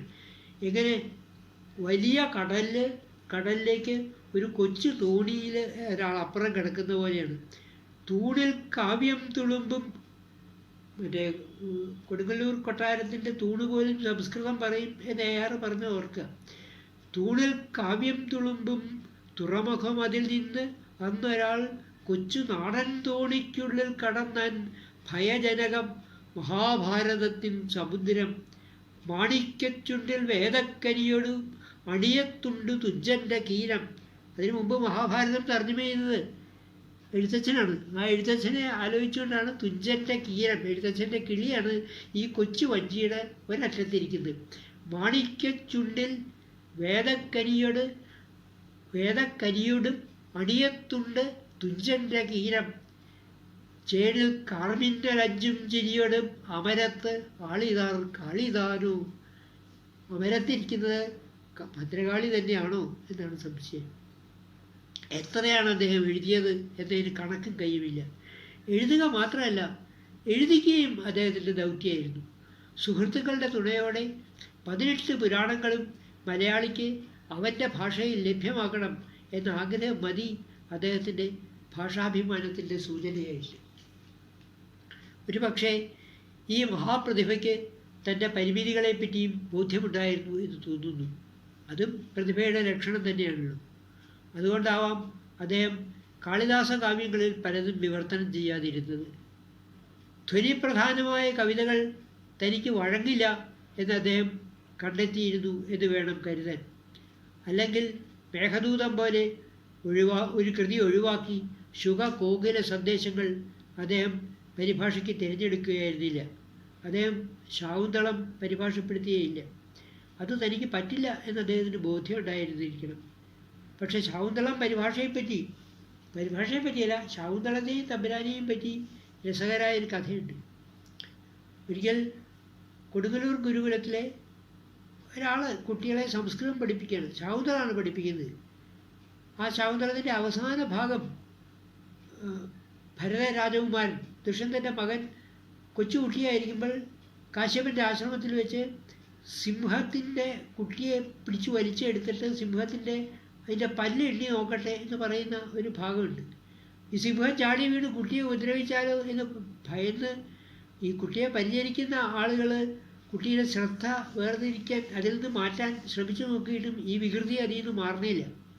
അപ്പോൾ അതിലൊരു ദാസി ഒരു മണ്ണ് കൊണ്ടുണ്ടാക്കിയ പക്ഷിയെ എടുത്ത് കാണിച്ചിട്ട് ശകുന്തലാവണ്യം പശ്യ എന്ന് പറയുന്നുണ്ട്. ശകുന്തം പക്ഷിയാണ്. ശകുന്തത്തിൻ്റെ ലാവണ്യം, അതിൻ്റെ ഭംഗി നോക്കൂ, കുട്ടി ഇതേ പക്ഷിയുടെ ഭംഗി നോക്കൂ എന്നാണ് പറയുന്നത്. ശകുന്തലാവണ്യം പശ്യ എന്നാണ്. അപ്പോൾ ശകുന്തലാവണ്യം എന്ന് കേൾക്കുമ്പോൾ ശകുന്തല എന്നുള്ള ശബ്ദം ഉണ്ടല്ലോ, അത് കേട്ട് അമ്മയാണ് എന്ന് വിചാരിച്ച് കുട്ടി തിരിഞ്ഞു നോക്കും എന്ന ആ അർത്ഥമാണ് വരുന്നത്. ഈ ഗുരുനാഥൻ ശിഷ്യന്മാരെ ഇത് എത്ര പറഞ്ഞിട്ടും ഈ പിള്ളേർക്ക് തങ്ങൾ മനസ്സിലാവില്ല. ഈ ശകുന്തലാവണ്യം എന്നുള്ളതിൻ്റെ ചമൽക്കാരം എന്താണെന്ന് മനസ്സിലാവില്ല. അപ്പം അതിലേ കടന്നുപോയ കുഞ്ഞുകുട്ടൻ തമ്പുരാൻ ഒരല്പ നേരം നോക്കി നിന്നിട്ട് പറഞ്ഞു, എടോ അമ്മയിൽ ചന്തം എന്ന് പറഞ്ഞു കൊടുക്കുക. അമ്മയിൽ ചന്തം എന്ന് പറയുമ്പോൾ മയിലിൻ്റെ ചന്തമായി അമ്മയും അവിടെ വരുന്നുണ്ട്. അമ്മയിൽ ചന്തം എന്ന് പറഞ്ഞു. ഇങ്ങനെ വളരെ കൃത്യമായ ചില പൊടിക്കൈകളൊക്കെ ഉണ്ടെങ്കിലും ധ്വനി കാവ്യം തനിക്ക് വഴങ്ങില്ല എന്ന് തോന്നിയത് കൊണ്ട്, അറിയാവുന്നതുകൊണ്ടായിരിക്കാം തമ്പുരാൻ കാളിദാസ കൃതികളിൽ പ്രധാനപ്പെട്ട ഒന്നും തർജ്ജമ എഴുതില്ല. തമ്പുരാൻ്റെ സുഹൃത്തായ രാമവർമ്മ അപ്പൻ തമ്പുരാനോടൊപ്പം, അത് ഇനിയത്തെ ഒരു ക്ലാസ്സിൽ നമ്മൾ രാമവർമ്മ അപ്പൻ തമ്പുരാനെയും വെൺമണിയെയും ഉറവങ്കരയെ പറ്റിയൊക്കെ പറയുന്നുണ്ട്. സുഹൃത്തായ രാമവർമ്മ അപ്പൻ തമ്പുരാനോടൊപ്പം നടത്തിയ മാസികയാണ് രസികരഞ്ജിനി. മലയാളത്തിലെ പഴയ മാസികകളുടെ കൂട്ടത്തിൽ ഏറ്റവും പ്രധാനപ്പെട്ടത് 3 എണ്ണമാണ്: രസികരഞ്ജിനി, ലക്ഷ്മിഭായി, മംഗളോദയം. അതിൽ ഈ രസികരഞ്ജിനിയുടെ പത്രാധിപര് അപ്പൻ തമ്പുരാനും സഹപത്രാധിപര് കുഞ്ഞുകുട്ടൻ തമ്പുരാനുമായിരുന്നു. ഏതാണ്ട് 4 കൊല്ലക്കാലം മാത്രമേ മാസിക പ്രസിദ്ധീകൃതമായുള്ളൂ. അപ്പോഴത്തേക്ക് ഇവരെ 3000 ഉറുപ്പിക മൂലധനവുമായിട്ടാണ് മാസിക പ്രസിദ്ധീകരിക്കാൻ തുടങ്ങിയത്. അവസാനം 25 പൈസ, അതായത് 4 അണ അവശേഷിച്ചപ്പോൾ പ്രസിദ്ധീകരണം നിർത്തി. പല ആളുകളും മാസികയൊക്കെ വരുത്തും, വരിസംഖ്യ കൊടുക്കില്ല. പിന്നെ അത് പിരിച്ചെടുക്കാനൊരു ശ്രമം നടത്തിയപ്പോഴാണ് പലരും കള്ളപ്പേരിലാണ് മാസിക വരുത്തിയിട്ടുള്ളത്. ഇതൊക്കെ നമ്മളുടെ സംസ്കാര ചരിത്രത്തിലെ വികരണന്മാരും ഉണ്ടായിരുന്നു എന്നർത്ഥം. സംസ്കാര ചരിത്രത്തിൽ അതിനുള്ള സ്ഥാനം നിസ്സീമമാണ്. ഇന്ന് ഏറെ പരിചിതമായ ഉണ്ണിനീലി സന്ദേശം ആ മാസികയിലൂടെയാണ് ആദ്യം വെളിച്ചം കണ്ടത്. അതേപോലെ തന്നെ അപ്പൻ തമ്പുരാൻ പത്രാധിപരായി നടത്തിയിരുന്ന മംഗളോദയ മാസികയിലാണ് ലീലാതിലകം ആദ്യം വന്നത്. അത് അപ്പൻ തമ്പുരാനെ പറ്റി പറയുമ്പോൾ ഞാൻ വിശദീകരിക്കാം. കേരള ചരിത്ര സംബന്ധിയായ നിരവധി വിഷയങ്ങളെ പറ്റിയുള്ള ഉപന്യാസങ്ങൾ ഈ രസികരഞ്ജനി മാസികയിലുണ്ട്. ശുചീന്ദ്രൻ കൈമുക്കിനെ പറ്റി, കടവല്ലൂർ അന്യോന്യത്തെപ്പറ്റി ഒക്കെ അദ്ദേഹം എഴുതിയതിൽ അധികമൊന്നും ഇപ്പോഴും ആർക്കും ആ വിഷയത്തിൽ പറയാൻ പറ്റിയിട്ടില്ല. അമ്പരപ്പിക്കുന്ന മട്ടിലാണ് തമ്പുരാൻ്റെ താല്പര്യങ്ങൾ അതിൽ കണ്ടെത്തുന്നത്. മികച്ച ഇനം വിദേശ പശുക്കളെ കൊണ്ടുവന്ന് ഇവിടുത്തെ നാടൻ പശുക്കളുമായിട്ട് ഇനം ചേർത്ത് കൂടുതൽ പാൽ ഉൽപ്പാദിപ്പിക്കുന്ന ഇനം പശുക്കളെ എങ്ങനെ ജനിപ്പിക്കാം എന്നുള്ളതാണ് ഒരു ലേഖനത്തിൻ്റെ പ്രമേയം. മലയാളത്തിലെ നിരവധി അക്ഷരങ്ങൾ അച്ചടിയിൽ കുഴപ്പങ്ങൾ ഉണ്ടാക്കുന്നു, ലിപികളുടെ എണ്ണം എങ്ങനെ കുറയ്ക്കാം എന്നുള്ള അന്വേഷണമാണ് മറ്റൊരു ലേഖനം. മാത്രമല്ല, ഈ പ്രസിദ്ധീകരണത്തിൽ കുഞ്ഞുകുട്ടൻ തമ്പുരാൻ്റെ വലം കൈയായിരുന്നു അപ്പൻ തമ്പുരാൻ. അപ്പൻ തമ്പുരാൻ്റെ ഭാസ്കരമേനോൻ എന്ന അപസർപ്പക നോവൽ ഒരു ദുർമരണം എന്ന പേരിൽ രസികരഞ്ജനി മാസികയുടെ ആദ്യത്തെ 8 ലക്കങ്ങളിലാണ് പുറത്തു വന്നത്. ഒരുപക്ഷെ ആ കാലഘട്ടത്തിൽ ഏറ്റവും കൂടുതൽ ആഖ്യാന കവിതകൾ എഴുതിയത് തമ്പുരാനാവാം. കുലുക്കമില്ലാവൂർ, ഇരുവയിൽ അച്യുതവാര്യർ, കൂടൽ മാണിക്യം, ഒരു കരാർ, ഒരു ചരിത്രകഥ, ഉടി, ഗർവശമനം തുടങ്ങി 15ഓളം കൃതികൾ. ഭഗവത്സ്തുതിപരമായ പാനകളാണ് വേറൊരു വിഭാഗം. ആത്മബോധം പാന, വെക്കത്തപ്പൻ പാന, വേട്ടയ്ക്കൊരു മകൻ പാന തുടങ്ങിയവ. കൂടാതെ കിളിപ്പാട്ടുകൾ, വഞ്ചിപ്പാട്ടുകൾ, കുറച്ചിപ്പാട്ടുകൾ, കൈകൊട്ടിക്കളി പാട്ടുകൾ, അങ്ങനെ പലവക പാട്ടുകൾ മറ്റൊരു വിഭാഗം. ഇംഗ്ലീഷിൽ വലിയ പിടിപാടൊന്നുമില്ലായിരുന്നുവെങ്കിലും നന്നായി ഇംഗ്ലീഷ് അറിയാവുന്ന ഒരാളുടെ സഹായത്തോടു കൂടി അദ്ദേഹം ഹാംലെറ്റും ഒഥല്ലോവും തർജ്ജമ ചെയ്തു. മാത്രമല്ല, താൻ ഒരു നോവൽ എഴുതാൻ ഭാവിക്കുകയാണ് എന്നൊരു കത്തിൽ പറയുന്നുമുണ്ട്. അത് എഴുതി തുടങ്ങിയോ എന്ന് നമുക്കറിയില്ല. മഹാഭാരതം പരിഭാഷപ്പെടുത്താൻ തമ്പുരാൻ 1891 ഒരു പദ്ധതി തയ്യാറാക്കി. കൊച്ചുണ്ണി തമ്പുരാൻ ആദി ഭീഷ്മ പർവ്വങ്ങൾ തർജ്ജമ ചെയ്യണം. കുഞ്ഞുകുട്ടൻ തമ്പുരാൻ വനപർവം, ശല്യപർവം, ശാന്തിപർവം എന്നിവ തർജ്ജമ ചെയ്യും. CP അച്യുതമേനോന് നീക്കിവെച്ചത് വിരാടപർവവും സ്ത്രീപർവവുമാണ്. നടുവത്തച്ഛൻ കർണപർവം, അത് അദ്ദേഹം കുറച്ച് ചെയ്തിട്ടുണ്ട്. എന്നിങ്ങനെയാണ് പലർക്കായി വിവർത്തനം ചെയ്യേണ്ട ഭാഗങ്ങൾ വീതിച്ചു കൊടുത്തത്. കാത്തുള്ളി അച്യുതമേനോൻ, കുണ്ടൂർ നാരായണ മേനോൻ, ചാത്തുക്കുട്ടി മെനാടിയാർ തുടങ്ങിയവരും പട്ടികയിൽ പെടുന്നുണ്ട്. ഇവരിൽ പലരും അല്പസ്വല്പം പരിഭാഷപ്പെടുത്തുകയും ചെയ്തതായിട്ടാണ് അറിവ്. ഏതായാലും ഉദ്ദേശിച്ച കാര്യം നടന്നില്ല. എന്നാൽ താൻ ഒറ്റയ്ക്ക് അതങ്ങ് ചെയ്തു കളയാം എന്ന് തീരുമാനിക്കുകയും ശരിക്ക് മൂവാണ്ടിനിടയ്ക്ക് ആ മഹാദൗത്യം നിറവേറ്റുകയും ചെയ്തു. ഇക്കാലത്താണ് തമിഴ്നാട്ടിലും മഹാഭാരതം തർജ്ജമ ചെയ്യാൻ ഒരു പണ്ഡിത സദസ്സിനെ രൂപീകരിച്ചു. 1-2 കൊല്ലത്തെ ശ്രമത്തിന് ശേഷം ആ പണ്ഡിത സദസ്സ് ഇത് തർജ്ജമ ചെയ്യാൻ പറ്റില്ല എന്ന് പറഞ്ഞ് പിൻവാങ്ങുകയാണ് ഉണ്ടായത്. പദാനുപദം വൃത്താനുവൃത്തം ആയിട്ടാണ് തമ്പുരാൻ്റെ പരിഭാഷ. ധർമ്മക്ഷേത്രേ കുരുക്ഷേത്രേ സമവേദ യുത്സവ മാമക പാണ്ഡവശ്ചൈവ കിം അകുർവത സഞ്ജയ എന്ന ശ്ലോകം തന്നെ നോക്കൂ. സംസ്കൃതത്തിലെ ശ്ലോകമാണ്. ധർമ്മക്ഷേത്രേ കുരുക്ഷേത്രേ, ഭാരതയുദ്ധം തുടങ്ങുമ്പോൾ ഈ കുരുക്ഷേത്ര ഭൂമിയിലെത്തിയ പടയാളികൾ എന്താണ് ചെയ്യുന്നത് എന്ന് സഞ്ജയനോട് ധൃതരാഷ്ട്രർ ചോദിക്കുന്നതാണ്. ധർമ്മക്ഷേത്രേ കുരുക്ഷേത്രേ സമവേദ യുത്സവ മാമക പാണ്ഡവശ്ചൈവ കിം അകുർവത സഞ്ജയ. തമ്പുരാൻ്റെ പരിഭാഷ: ധർമ്മക്ഷേത്രം കുരുക്ഷേത്രം ബുക്കു പോരിനൊരുങ്ങിയോർ എൻ കൂട്ടരും പാണ്ഡുപുത്രരും എന്തേ ചെയ്തത് സഞ്ജയ. സൂക്ഷ്മ പരിശോധനയിൽ ചില തെറ്റുകൾ ഒക്കെ ചൂണ്ടിക്കാണിക്കാൻ സാധിച്ചു വരാം. പക്ഷേ മഹാഭാരതയിൽ അതിൻ്റെ പരിഭാഷയിൽ ഉടനീളം ലാളിത്യം പാലിക്കാൻ തമ്പുരാൻ ഏറെ ശ്രദ്ധിച്ചിട്ടുണ്ട്. അതിൽ അദ്ദേഹം വിജയിച്ചിട്ടുമുണ്ട്. എഴുത്തിലെ ലാളിത്യം, താൻ പറയുന്നത് ക്ലേശരഹിതമായി മറ്റുള്ളവർക്ക് മനസ്സിലാവണം എന്ന നിർബന്ധ ബുദ്ധി, അത് തമ്പുരാൻ്റെ എല്ലാ രചനകളിലും കണ്ടെത്താം. കത്തുകളിൽ ഒരിക്കൽ അതിൻ്റെ ഒരു ഉദാഹരണം പോലും ചൂണ്ടിക്കാണിക്കപ്പെട്ടിട്ടുണ്ട്. ഒരു മലയാള ശ്ലോകത്തിനുള്ളിൽ ഒരു സംസ്കൃത ശ്ലോകം ഒളിച്ചിരിക്കുന്ന മട്ടിൽ ഒരു ശ്ലോകം എഴുതാമോ എന്നൊരാൾ ഒരിക്കൽ തമ്പുരാനോട് ചോദിച്ചു. സംസ്കൃത ശ്ലോകത്തിനുള്ളിൽ മലയാള ശ്ലോകം ഒളിപ്പിച്ചാൽ പോരെ എന്നായി തമ്പുരാൻ.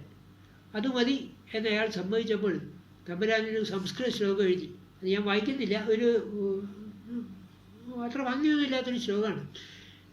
യാമേ ഭൈക്ഷം അപേക്ഷ്യ മദ്യമനിതോ എന്ന് തുടങ്ങുന്നൊരു ശ്ലോകമാണ്. ഈ ശ്ലോകത്തിലെ 4ാമത്തെ വരിയിൽ നിന്ന് മുകളിലേക്ക് വായിച്ചാൽ, ചില അക്ഷരങ്ങൾ മാത്രം എടുത്ത് വായിച്ചു കഴിഞ്ഞാൽ, ധരണീ വലയം ചാർത്തും സുരനായക രത്നമേ പരമാശ്രിതനായി മാം കരുതാനും അപേക്ഷമേ എന്നൊരു പദ്യം കാണാം. പ്രധാനം ഇത്തരം കസർത്തുകളല്ല. ഇതൊരു പക്ഷേ കൊടുങ്ങല്ലൂർ ഗുരുകുലത്തിൽപ്പെട്ട പലർക്കും സാധിച്ചേക്കാവുന്ന ഒന്നാണ്. പക്ഷേ ഇത് എഴുതിക്കഴിഞ്ഞതിന് ശേഷം തുടർന്ന് തമ്പുരാൻ മറ്റൊരു ശ്ലോകം കൂടെ എഴുതി. അതിൽ അദ്ദേഹം ചോദിക്കുന്നുണ്ട്, ഇപ്പോഴീ കുണ്ടാമണ്ടി വഴിക്ക് ചാടി വെറുതെ കഷ്ടിപ്പത് എന്തിൻ്റെടൂ എന്നാണ്. ഈ തരം വയ്യാവേലികൾ കാണിക്കുന്നതിന് പകരം നല്ല ശ്ലോകം എഴുതിയാൽ പോരെ എന്നാണ് അദ്ദേഹം ചോദിക്കുന്നത്. ഈ ചോദ്യം അന്ന് കൊടുങ്ങല്ലൂർ കളരിയിൽ കുഞ്ഞുകുട്ടൻ തമ്പുരാന് മാത്രമേ ചോദിക്കാൻ പറ്റുള്ളൂ. തമ്പുരാൻ്റെ ബുദ്ധിശക്തിയെ പറ്റിയും ധാരാളം കഥകളുണ്ട്. ഒരിക്കൽ കുട്ടിക്കാലത്ത് തമ്പുരാൻ കളിച്ചുകൊണ്ടിരിക്കുകയായിരുന്നു. അപ്പോൾ അതിലെ അദ്ദേഹത്തിൻ്റെ അച്ഛൻ വെൺമണി അച്ഛൻ നമ്പൂതിരിപ്പാട് വന്നു. അദ്ദേഹം ഉടനെ ഈ കുട്ടികളെ എത്താ കളിക്കണേ എന്ന് ചോദിച്ചു. പരൽപ്പേരുണ്ടാക്കുകയാണ് എന്ന് പറഞ്ഞു. ഓ, അത് ശരി. സ്വർഗസ്ത്രീ കട്ടു എന്നതിൻ്റെ സംഖ്യ എത്രയാണ് എന്ന് ചോദിച്ചു. അത് പരൽപ്പേരുണ്ടാക്കുന്ന നമ്മൾ മുമ്പൊരിക്കൽ പറഞ്ഞു. ഈ ഇവരുടെ എഴുത്തച്ഛൻ്റെ കാലത്തെ പറ്റിയൊക്കെ പറഞ്ഞപ്പോൾ പരൽപ്പേരുകാരും കണക്കാക്കുന്നു എന്നൊക്കെ പറഞ്ഞു. നാഗസ്യാനുവിന് സൗഖ്യം എന്നൊക്കെയുള്ള പരൽപ്പേരിനെ പറ്റി അന്ന് ഞാൻ സൂചിപ്പിച്ചാണ്. ഇദ്ദേഹം ഈ വെൺമണി അച്ഛൻ സ്വർഗസ്ത്രീ കട്ടു എന്ന് പറഞ്ഞു. അതെന്താ സംഖ്യ എന്നാണ് ചോദിച്ചത്. ഒരു നിമിഷം വേണ്ടി വന്നില്ല. കുഞ്ഞുകുട്ടൻ തമ്പുരാൻ്റെ മറുപടി, വല്ലവരും കണ്ടോ എന്നാണ്. രണ്ട് പരൽപ്പേരനുസരിച്ച് 1123 11,234 എന്ന സംഖ്യയാണ് കിട്ടുക. കേട്ട വഴിയെ തന്നെ അതിനുള്ള മറുപടി അദ്ദേഹം പറഞ്ഞു എന്നർത്ഥം. തനിക്ക് പുരാണ കഥാസംബന്ധിയായി സംശയങ്ങൾ വന്നാൽ മറ്റുള്ളവരോട് ചോദിച്ച് മനസ്സിലാക്കാനും മറ്റുള്ളവരുടെ സംശയങ്ങൾ തീർത്തു കൊടുക്കാനും ആ വിദ്യാവ്യസനി മടിച്ചിരുന്നില്ല. പാണ്ഡവരുടെ അജ്ഞാതവാസകാലത്ത് കുന്തി വിജനഗൃഹത്തിലാണ് താമസിച്ചിരുന്നത് എന്ന് നടുവത്തിന് പറഞ്ഞു കൊടുത്തത് തമ്പുരാനാണ്. പിന്നീട് വിജനഗൃഹത്തിൽ കൃഷ്ണൻ ദൂതിന് ശേഷം എത്തിയപ്പോൾ കുന്തിയുമായി സംസാരിച്ചിട്ടുണ്ടാവണം. അത് ഔചിത്യപൂർവ്വം ആലോചിച്ചെഴുതൂ എന്നാണ് നടുവത്തിന് നൽകിയ നിർദ്ദേശം. കുന്തിയെ കണ്ട് ഗോവിന്ദൻ എന്തെല്ലാം അരുൾ ചെയ്തുവോ ഹന്ത താങ്കൾ അത് ഔചിത്യകൊണ്ട് എഴുതിയിടണം എന്നാണ്. പദ്യരചനയിൽ തനിക്ക് പിഴ പറ്റില്ല എന്ന ആത്മവിശ്വാസവും തമ്പുരാനുണ്ടായിരുന്നു. മാവേലിക്കര തമ്പുരാനോട് ഒരിക്കൽ കുഞ്ഞുകുട്ടൻ തമ്പുരാൻ പറയുകയുണ്ടായി, തമ്പുരാൻ എഴുതിയതിൽ എന്തോ ഒരു തെറ്റുണ്ട് എന്ന് ഈ മാവേലിക്കര തമ്പുരാൻ ചൂണ്ടിക്കാണിച്ചതാണ്. അത് അച്ചടിപ്പിച്ചതായിരുന്നു. അതിന് അന്ന് തമ്പുരാൻ മറുപടി പറഞ്ഞ ഇതാണ്: മാവേലിക്കര മഞ്ഞ മാന്യമതിയം മഞ്ഞാടിയാരെ നമുക്ക് ഈ വേലയ്ക്കൊരബദ്ധം അച്ചുപിഴയിൽ പെട്ടേ പെടുള്ളൂ ദൃഢം. അച്ചടിപ്പിച്ച അല്ലാതെ എനിക്കതിനൊരു തെറ്റ് വരില്ല എന്നുള്ള കോൺഫിഡൻസാണ്. തമ്പുരാൻ നേരിട്ടുൾപ്പെട്ട ഒരു വിവാദമാണ് തമ്പുരാൻ്റെ ഒരു രചന വിവാദത്തിന് തിരുകൊളുത്തി എന്ന് പറയുകയാണ് ഭേദം കവിരാമായണ യുദ്ധം. നമ്മുടെ സാഹിത്യത്തിൽ കവിരാമായണ യുദ്ധം, പ്രാസവാദം, രൂപഭദ്രതാവാദം തുടങ്ങി കുറേ തർക്കങ്ങളുണ്ടായിട്ടുണ്ട്. അവ മാത്രം എടുത്ത് ചർച്ച ചെയ്യുന്ന ക്ലാസ്സിൽ കൂടുതൽ വിവരങ്ങൾ നമുക്ക് പരിഗണിക്കാം. കൊടുങ്ങല്ലൂർ ഗുരുകുലത്തിൻ്റെ സമഗ്ര ചിത്രം ലഭിക്കുന്നതിന് കുറച്ച് കവികളുടെ രചനകൾ കൂടി നാം പരിഗണിക്കേണ്ടതുണ്ട്. അവയിൽ പ്രധാനികളാണ് വെൺമണി കവികൾ, നടുവം കവികൾ, ഒടുവിൽ കുഞ്ഞികൃഷ്ണൻ മേനോൻ, പെട്ടനിഴിയം ഇളയതുമാൻ, കാത്തുള്ളി അച്യുതമേനോൻ, കുണ്ടൂർ നാരായണ മേനോൻ, ഒറവങ്കര എന്നിവർ. അവരെപ്പറ്റി മറ്റൊരു ക്ലാസ്സിൽ നമുക്ക് ചർച്ച ചെയ്യാം. കാരണം അവരെ ചിലരെയൊക്കെ പറ്റി വളരെ വിശദമായ ചില കാര്യങ്ങൾ പറയണം. ഉദാഹരണമായിട്ട് CP അച്യുതമേനോൻ മലയാളത്തിലെ പുസ്തക നിരൂപണത്തിൻ്റെ തുടക്കക്കാരൻ ആണ്. കാത്തുള്ളി അച്യുതമേനോൻ വേണ്ടത്ര ശ്രദ്ധ കിട്ടാതെ പോയ ഒരാളാണ്. പച്ചമലയാളത്തെപ്പറ്റി പറഞ്ഞപ്പോഴാണ് കുണ്ടൂരിനെ പറ്റി പറഞ്ഞത്. കുണ്ടൂര് അസാമാന്യനായിരുന്നു. മലയാളത്തിൽ ഗീതാഞ്ജലി ആദ്യം പരിഭാഷപ്പെടുത്തിയത് കുണ്ടൂർ നാരായണ മേനോനാണ്. അദ്ദേഹം ഇക്ബാലിൻ്റെ കൃതികൾ പരിഭാഷപ്പെടുത്തിയിട്ടുണ്ട്. അതൊക്കെ നമുക്ക് മറ്റൊരു ക്ലാസ്സിൽ വളരെ വിശദമായിട്ട് തന്നെ പറയാം.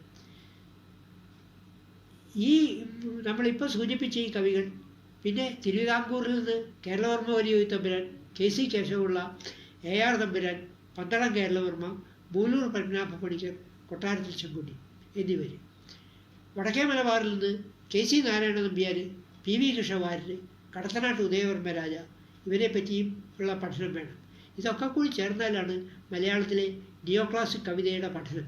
അതിൻ്റെ ദൗർബല്യങ്ങളും നമുക്ക് അപ്പോഴേ മനസ്സിലാവുള്ളൂ. ആ ദൗർബല്യങ്ങളുടെ നിരാകരണത്തിൽ നിന്നാണ് മലയാളത്തിൽ കാൽപ്പനികതയുടെ പൂക്കാലം തളിരുന്നത്. ആ പൂക്കാലത്തിൻ്റെ ആദ്യ പഥികന്മാരായിരുന്നു ആശാനും PC ബാലകൃഷ്ണപ്പണിക്കയും വള്ളത്തോടും. അതാണ് നമുക്ക് തുടർന്ന് പറയാനുള്ള കാര്യം. അപ്പം ഞാൻ അടുത്ത ക്ലാസ്സിൽ ഈ കൊടുങ്ങല്ലൂർ കളരിയിലെ ഇപ്പോൾ പറഞ്ഞ തമ്പുരാക്കന്മാരെ ഒഴിച്ച് ബാക്കിയുള്ളവരെ പറ്റിയുള്ള വിശദമായിട്ടുള്ള കാര്യങ്ങൾ പറയാം.